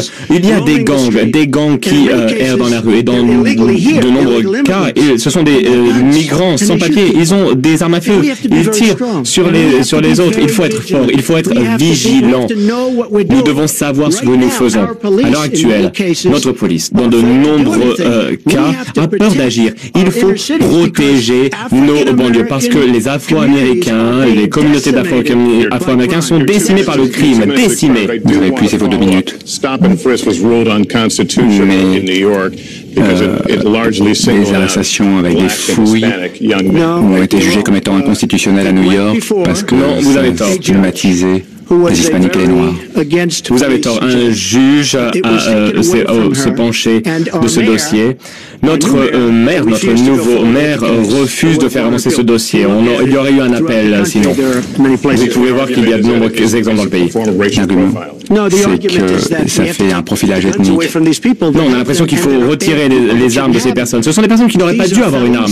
Ce sont des criminels, ce sont des mauvaises personnes. Imaginez, 3000 fusillades à Chicago depuis le 1er janvier. 4000 personnes abattues à Chicago, tuées par arme à feu, depuis le début de la présidence de Barack Obama. Donc dans sa ville natale, il faut utiliser ces fouilles au corps, ces arrestations et ces contrôles. Il n'y a pas de bonne communauté, des bonnes relations entre les communautés à Chicago. J'y suis allé souvent, j'allais bien là-bas et j'ai vu. On peut voir dans de nombreux autres lieux que c'est différent. Il y a besoin d'une meilleure relation. Je suis d'accord avec la secrétaire Clinton. Il y a besoin de meilleures relations entre les communautés et la police, car parfois cette relation n'est pas bonne. Mais regardez Dallas. La relation à Dallas a été réellement étudiée. Elle s'est améliorée. C'est une très bonne relation. Ensuite, il y a eu 5 policiers qui ont été tués de manière très violente une nuit. Et donc on voit qu'il y a des choses tout à fait négatives qui se passent, des tragédies, mais il nous faut la loi et l'ordre. Il nous faut la loi et l'ordre dans les banlieues. Parce que les personnes qui sont les plus touchées par ce qui se passe, ce sont des Afro-Américains et des Hispaniques. Et c'est tout à fait injuste pour ces personnes. Il est triste de voir, c'est injuste pour eux de voir ce que les politiques acceptent de faire. J'ai entendu Donald dire ceci à ses meetings. États-Unis. Il est vraiment malheureux de l'entendre dépeindre un portrait si sombre des communautés noires dans notre pays. Le dynamisme des églises afro-américaines, toutes les opportunités que toutes les familles essaient de proposer à leurs enfants. Il y a beaucoup de choses dont nous devrions être fiers et que nous devrions soutenir. Mais bien sûr, il faut toujours garantir la sécurité de nos concitoyens. Il y a les bonnes façons de le faire et puis il y a les façons qui ne sont pas efficaces. Les fouilles au corps spontané ont été décrétées anticonstitutionnelles. Pourquoi? En partie parce que ce n'était pas efficace. Ça ne permettait pas d'atteindre les objectifs. Je pense qu'il faut vraiment travailler avec les communautés et les crimes liés aux communautés sont finalement moins importants que dans les années 1990. Pendant 25 ans, il y a eu une bonne coopération, mais il y a tout de même eu des problèmes, des conséquences inattendues. Trop de jeunes noirs américains et de jeunes latinos finissent par se retrouver en prison pour des délits non violents. Si vous êtes un jeune homme noir américain et vous faites la même chose qu'un jeune blanc, vous êtes beaucoup plus susceptible d'être arrêté et d'être incarcéré. Donc nous devons traiter le racisme systémique dans notre système de justice pénale. On ne peut pas simplement parler de loi et d'ordre. Nous devons proposer un plan qui va permettre de mettre moins de personnes en prison, de pouvoir donner une seconde chance grâce à des programmes. Et je suis heureuse de voir qu'on change le système des prisons privées. Ce n'est pas une bonne motivation pour remplir les prisons. Je suis vraiment équitable, une croissance durable. Nous devons également voir comment aider les familles à équilibrer leur vie privée et leur vie professionnelle. Nous avons donc un programme, un ensemble de programmes très robustes, et les personnes qui se sont intéressées à ce programme ont conclu que mon programme créerait 10 millions d'emplois et le vôtre détruirait 3,5 millions d'emplois. Vous allez approuver l'une des réductions d'impôts les plus conséquentes de l'histoire. Vous allez approuver l'une des augmentations d'impôts les plus grandes de l'histoire. Vous allez supprimer toutes les affaires, toutes les industries. Vous allez augmenter tous les règlements partout. Mais réductions d'impôts sont les plus grandes réductions d'impôts depuis Reagan. J'en suis très fier. Cela va créer énormément de nouveaux emplois. Mais les règlements, vous allez réglementer toutes ces entreprises et elles vont disparaître à cause de ces règlements. Je vais vous dire une chose. Lorsque je voyage, Lester Holt, je voyage et les entreprises et les personnes aiment les réductions d'impôts et ils aiment surtout les suppressions de réglementations. Il y a des réglementations et encore des réglementations. Les nouvelles entreprises ne peuvent pas se créer et les anciennes entreprises font faillite. Vos nouvelles réglementations vont empirer la situation. Je vais supprimer les impôts et les réglementations. Vous allez augmenter les impôts. Voilà, c'est ça, point final. Alors, on va passer au prochain segment. Lester, il faut que je réponde. J'imaginais effectivement qu'il y aurait beaucoup d'attaques de ce type. Vous pouvez aller voir la page d'accueil de mon site web. Nous en avons fait une page de vérification des faits. Donc en temps réel, vous pouvez voir les faits. N'hésitez pas à aller jeter un œil. Et regardez le mien également. Votre programme ajouterait 5 000 milliards de dollars à la dette. Vous proposez de simplifier la réglementation.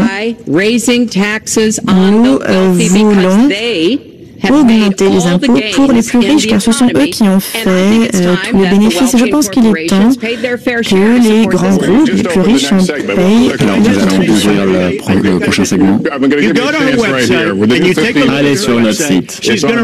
Vous allez voir, elle va augmenter de 1,3 milliard d'impôts. Et regardez notre site.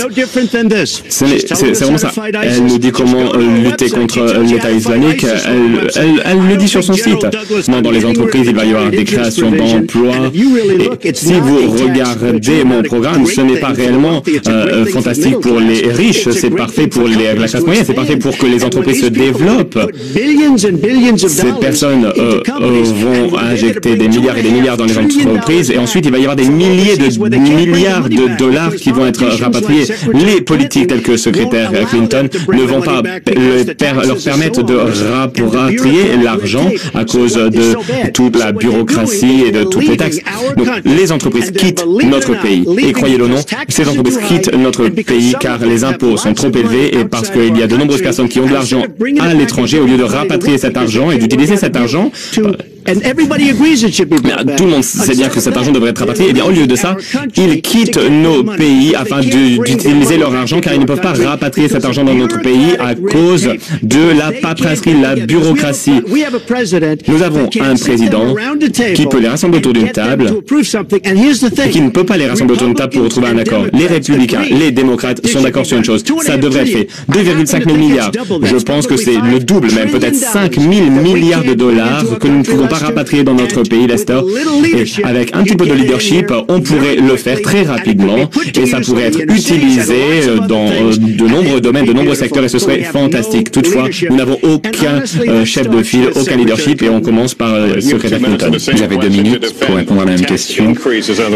Défendez votre position, à savoir une augmentation des impôts pour les plus riches. J'ai l'impression que d'ici la fin de la soirée, on va me dire que je suis responsable de tout ce qui est arrivé. Oui, pourquoi pas? Rejoignez le débat. N'hésitez pas à dire des choses encore plus folles. Ça n'a rien de fou. Ce n'est pas fou. Vous n'empêchez nos entreprises de rapatrier de l'argent. C'est le temps de parole de la secrétaire Clinton. Remettons les compteurs à zéro, Lester, s'il vous plaît. Nous avons regardé vos propositions en matière d'impôts. Je ne vois pas de changement sur le taux d'impôt sur les sociétés. Le type de proposition dont vous parlez qui mènerait au rapatriement d'argent à l'étranger. En fait, je soutiens ceci, mais je voudrais que ça fonctionne en notre faveur. J'ai regardé ce que vous proposez.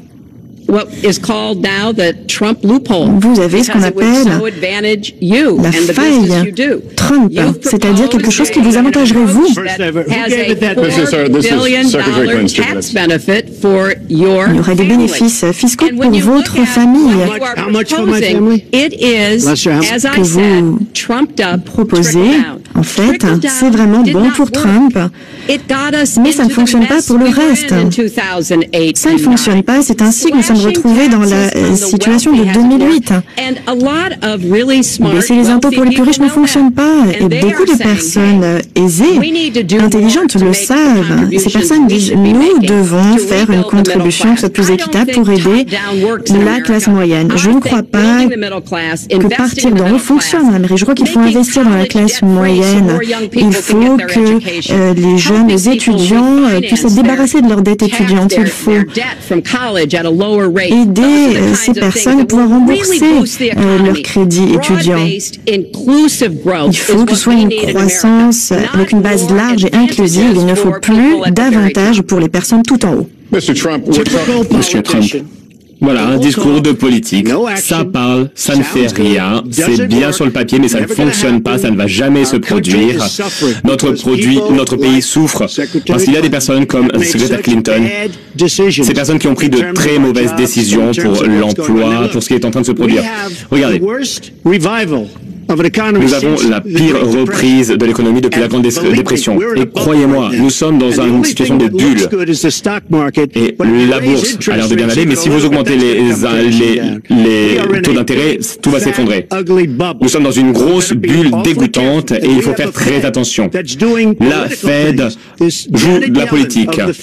Il y a la responsable de la Fed. La Fed joue la politique en maintenant les taux d'intérêt à ce niveau. Et croyez-moi, le jour où Obama là où il part jouer au golf pour le reste de sa vie, une fois que les taux d'intérêt... Persuadé que de bonnes mesures, des mesures de bon sens pour le contrôle des armes à feu nous aideraient. Et Donald, avec le lobby des armes à feu, en fait, permet de faire en sorte qu'il y a trop d'armes dans la rue. Il nous faut des vérifications d'antécédents.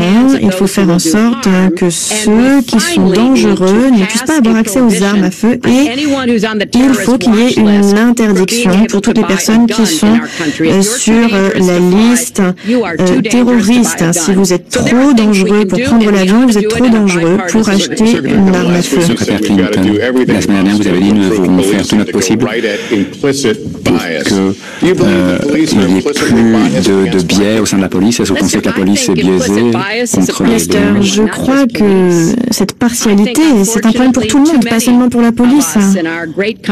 Hélas, trop de personnes dans notre beau pays ont des conclusions trop hâtives les uns sur les autres. Je crois que nous devons tous nous poser les questions difficiles. Pourquoi est-ce que j'ai tel ou tel sentiment?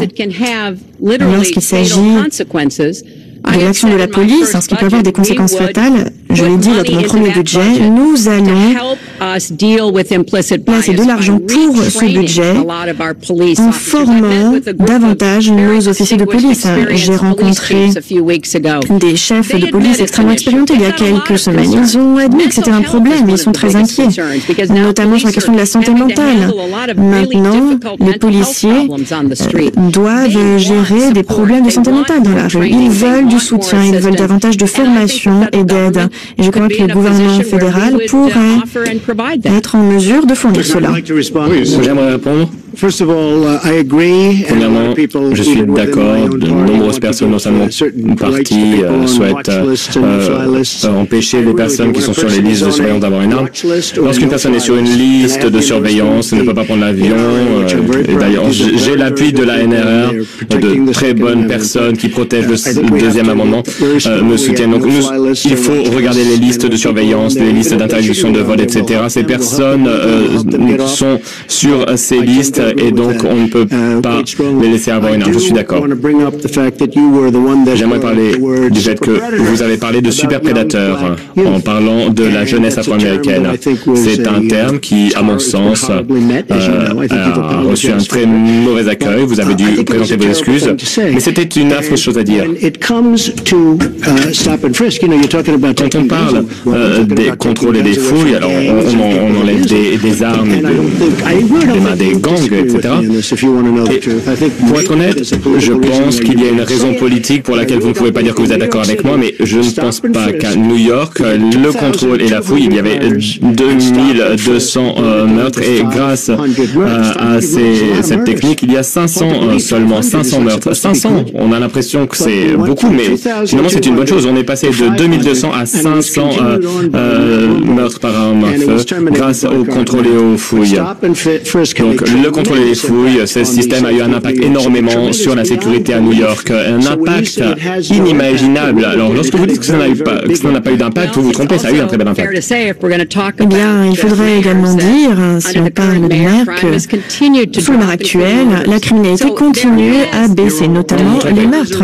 Non, je n'ai pas tort. New York a fait un travail incroyable. Et vraiment, je pense que le mérite revient au maire, au chef de la police. Tout cela a fonctionné. D'autres communautés doivent se rassembler pour atteindre ce même objectif. Alors évidemment, un meurtre, c'est déjà bien trop. Il est important d'apprendre, de tirer les leçons de ce qui a été efficace et de ne pas nous tourner vers des choses qui ont l'air bien mais qui n'ont pas le bon impact.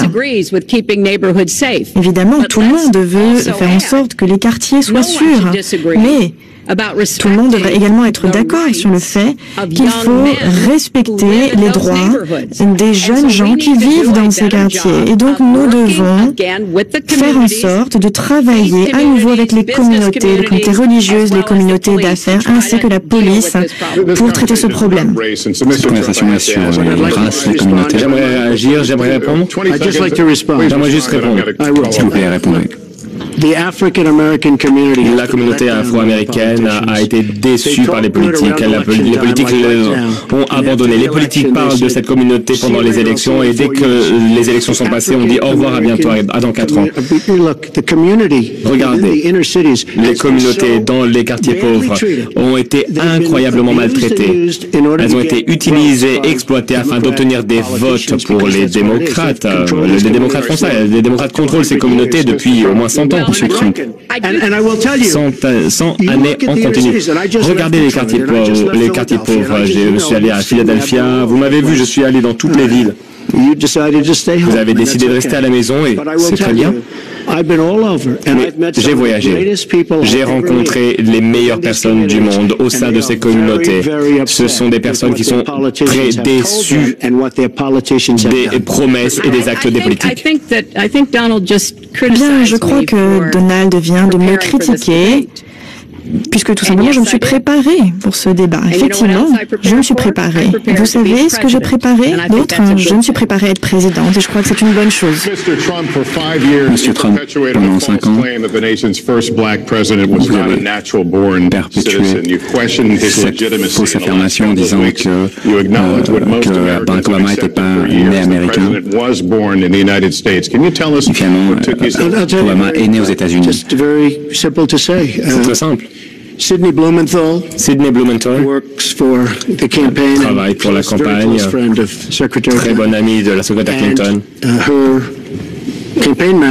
Son directeur de campagne, Patty Doyle, pendant sa campagne contre le président Obama, s'est battu avec acharnement. Vous pouvez vérifier les faits, vous pouvez regarder CNN. On voit que Patty, Solis Doyle, a déclaré que c'était en train de se passer. Donc il y a un reporter qui a été envoyé à Claplatchi au Kenya pour vérifier les informations. Ils ont poussé, n'a pas réussi à obtenir le certificat de naissance. Moi, j'ai réussi. J'ai pu obtenir le sort d'un pays du tiers-monde. Peu importe l'aéroport, Newark, LaGuardia, peu importe. Vous venez de Dubaï, vous voyez de superbes aéroports, pareil en Chine, et vous atterrissez aux États-Unis, vous voyez un aéroport d'un pays du tiers-monde. Alors, nous devons 20 000 milliards de dollars et notre pays est catastrophique. Et nous avons dépensé 6 milliards de dollars au Moyen-Orient, 6 ou 5, on a l'impression que c'est 6 000 milliards de dollars au Moyen-Orient. On aurait pu rebâtir 2 fois notre économie avec cet argent. Et ce sont les politiques comme la secrétaire Clinton qui sont responsables de ce problème. Notre pays a de graves problèmes. Nous sommes une nation endettée. Nous sommes un pays qui a besoin de nouvelles voies, de nouvelles routes, de nouvelles écoles, de nouveaux ponts, de nouveaux hôpitaux. Et nous n'avons pas l'argent. Pourquoi? Eh bien parce qu'il a été dilapidé à cause de vos idées. Peut-être parce que vous n'avez jamais payé d'impôt sur le revenu fédéral pendant des années.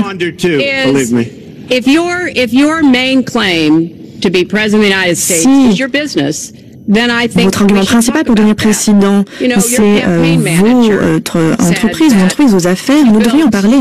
Votre manager de campagne a dit que vous avez fait vos affaires sur le dos de petites gens. Et j'ai rencontré beaucoup de personnes, Donald, des plongeurs, des architectes, des personnes qui installent du marbre, des personnes qui travaillent dans la draperie que vous avez refusé de payer lorsqu'ils ont terminé de travailler pour vous. Nous avons un architecte dans le public qui a conçu l'un de vos cours de golf. C'est un lieu magnifique. Mis à disposition immédiatement et vous n'avez pas voulu payer cet homme. Peut-être qu'il n'avait pas fait du bon travail et donc je n'étais pas satisfait par son travail. Il y a des milliers de personnes que vous n'avez pas payées. Ces personnes ne méritent-elles pas une forme d'excuse? de la part de quelqu'un qui a pris leur travail, pris les biens qu'ils ont produits, ensuite refusé de les payer. Moi, je dois dire que je suis vraiment soulagée de savoir que mon père n'a jamais fait d'affaires avec vous. Des personnes pour lesquelles il travaillait, il voulait vraiment qu'en fait, ce soit des affaires équitables des deux côtés. Et lorsqu'on parle de vos affaires, il faut savoir que vous avez fait faillite 6 fois. Il y a de grands hommes d'affaires qui n'ont jamais déclaré faillite une seule fois. Vous dites que vous êtes le roi de la dette. Vous avez même suggéré une fois que vous essayez de renégocier la dette nationale des États-Unis à la baisse. Alors, parfois, ce n'est pas un transfert direct de compétences. Mais parfois, ce qui se passe dans les affaires, ce serait très mauvais pour le gouvernement. Et donc, il faut être très clair à ce sujet. Ce sont que des paroles, des jolies paroles. J'ai bâti une très belle entreprise, une des meilleurs actifs du monde, même au-delà des États-Unis. C'est une incroyable entreprise.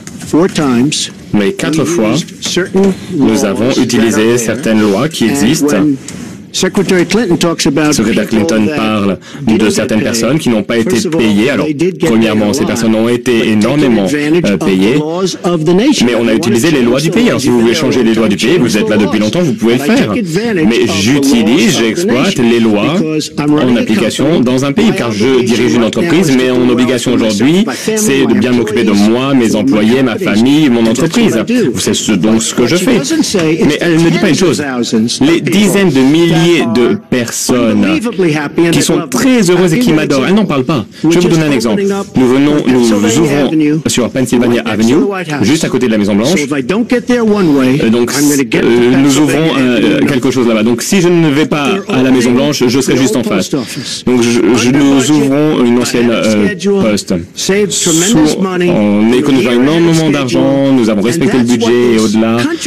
Voilà ce que ce pays doit faire. Nous bâtissons des routes, ça coûte 2, 3, 4 fois le prix que ça devrait coûter. Nous achetons des produits pour l'armée et ça nous coûte beaucoup trop que ça ne devrait. Pourquoi? Parce que nous n'avons pas de personnes qui savent ce qu'elles font. On regarde le budget. Le budget est mauvais. Pourquoi? Parce qu'il y a des personnes qui n'ont aucune idée de ce qu'elles doivent faire et de comment acheter les choses. Trump International respecte énormément son budget et respecte les délais. Il faut faire la même chose pour notre pays. En retard, je veux donc passer au prochain segment. Je veux parler des orientations concernant les États-Unis. Je veux parler de race. Les relations entre les races, les communautés sont très mauvaises. Elles n'ont jamais été aussi mauvaises. Il y a des Africains-Américains qui sont tués par la police, comme on a pu le voir récemment à Charlotte. Il y a un fossé qu'il faut combler, un clivage. Comment vous allez faire pour combler ce fossé? Eh bien, vous avez raison. La question de la race, c'est quelque chose de très important dans notre pays et malheureusement, les origines déterminent trop de choses. Là où les gens habitent, le type d'éducation qu'ils peuvent avoir. Et oui, ça va déterminer la façon dont ils sont traités par le système pénal. Nous avons vu 2 exemples tragiques à Tulsa et à Charlotte. Et voilà ce que nous devons faire. Nous devons rétablir la confiance entre les communautés et la police. Nous devons travailler pour faire en sorte que nos forces de police utilisent les meilleures techniques possibles, que ces forces soient bien préparés à faire usage de la force uniquement quand c'est nécessaire. Tout le monde devrait respecter la loi. À l'heure actuelle, ce n'est pas le cas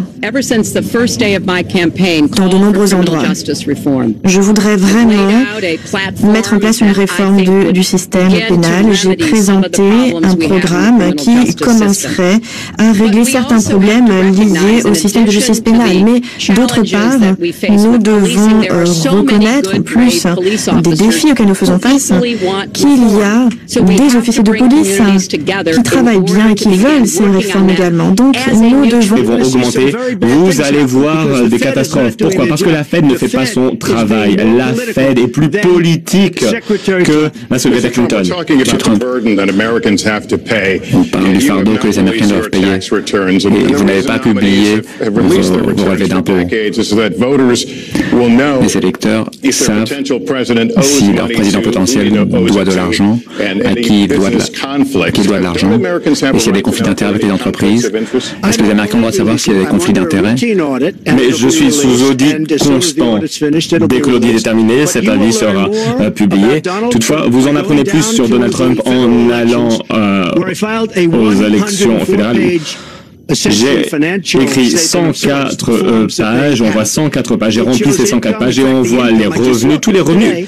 J'ai regardé aujourd'hui, on voit que les revenus, 694 millions de dollars.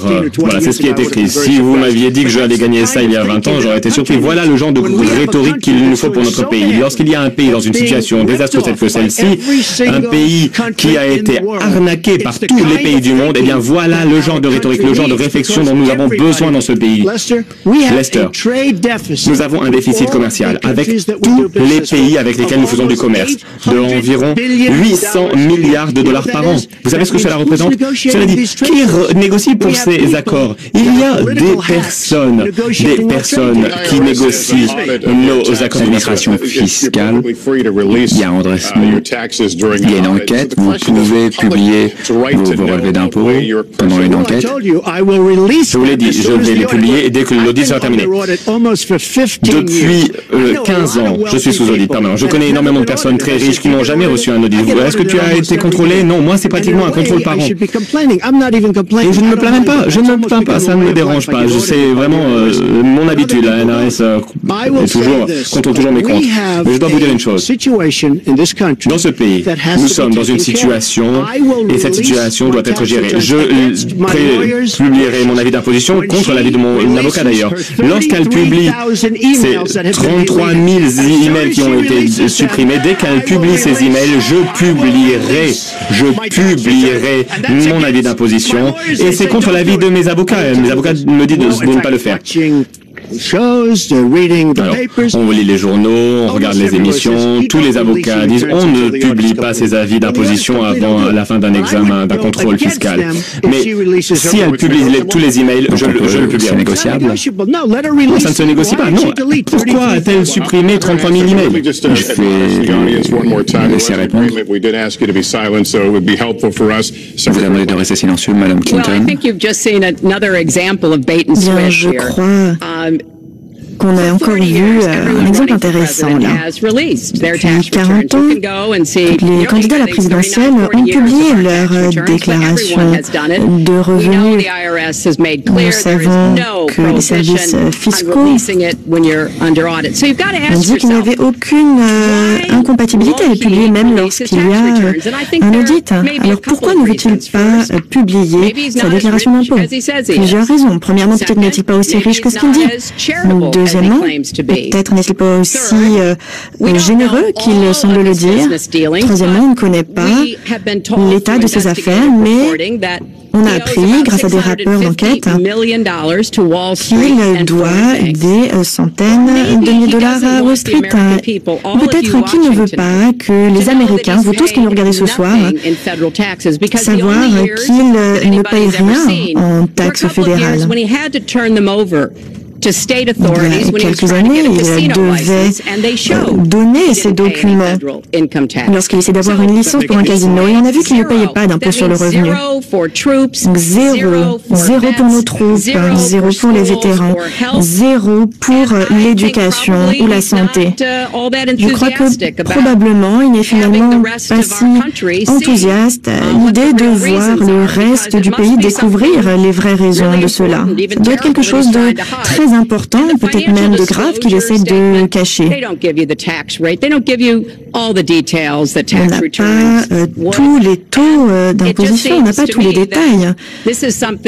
Pour moi, je crois que les Américains méritent de voir ceci. Je n'ai aucune raison de croire qu'il va publier ces déclarations d'impôts, puisqu'il y a vraiment quelque chose qu'il doit être en train de cacher.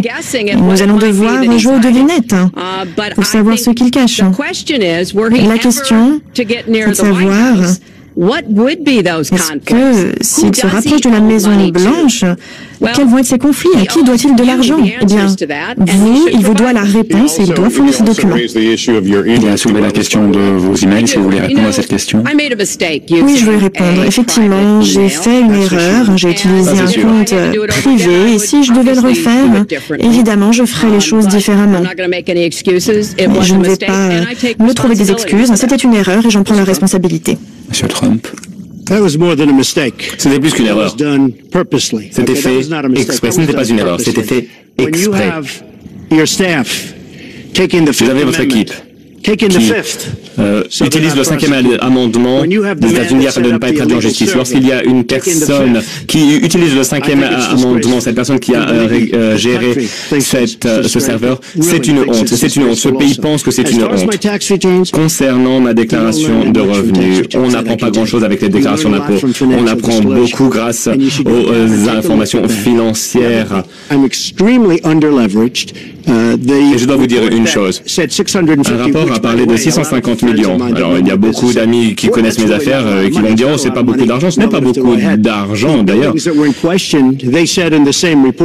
le même rapport, c'était d'ailleurs pas une très mauvaise histoire dans ce rapport, on voit que c'est 3,5 milliards de dollars qui sont là. De 650 millions de dollars, ça ne fait pas partie. Ce n'est pas 650 millions, c'est bien moins. Mais je peux vous donner une liste de banques si ça vous aide. Je peux vous donner une liste de banques, de très belles institutions, de très belles banques. Je pourrais le faire très rapidement. Vraiment, j'ai une très belle entreprise, j'ai de très bons revenus. Et pourquoi je vous dis ça? Ce n'est pas pour me vanter, c'est parce qu'il est temps. Il est temps que ce pays est un leader qui connaisse l'argent. Nous avons 20 000 milliards de dollars de dette, c'est une chose. Mais surtout que notre État est catastrophique. Être endetté lorsque tout fonctionne bien, ce n'est pas un problème. Mais regardez nos aéroports, on a l'impression de voir des aéroports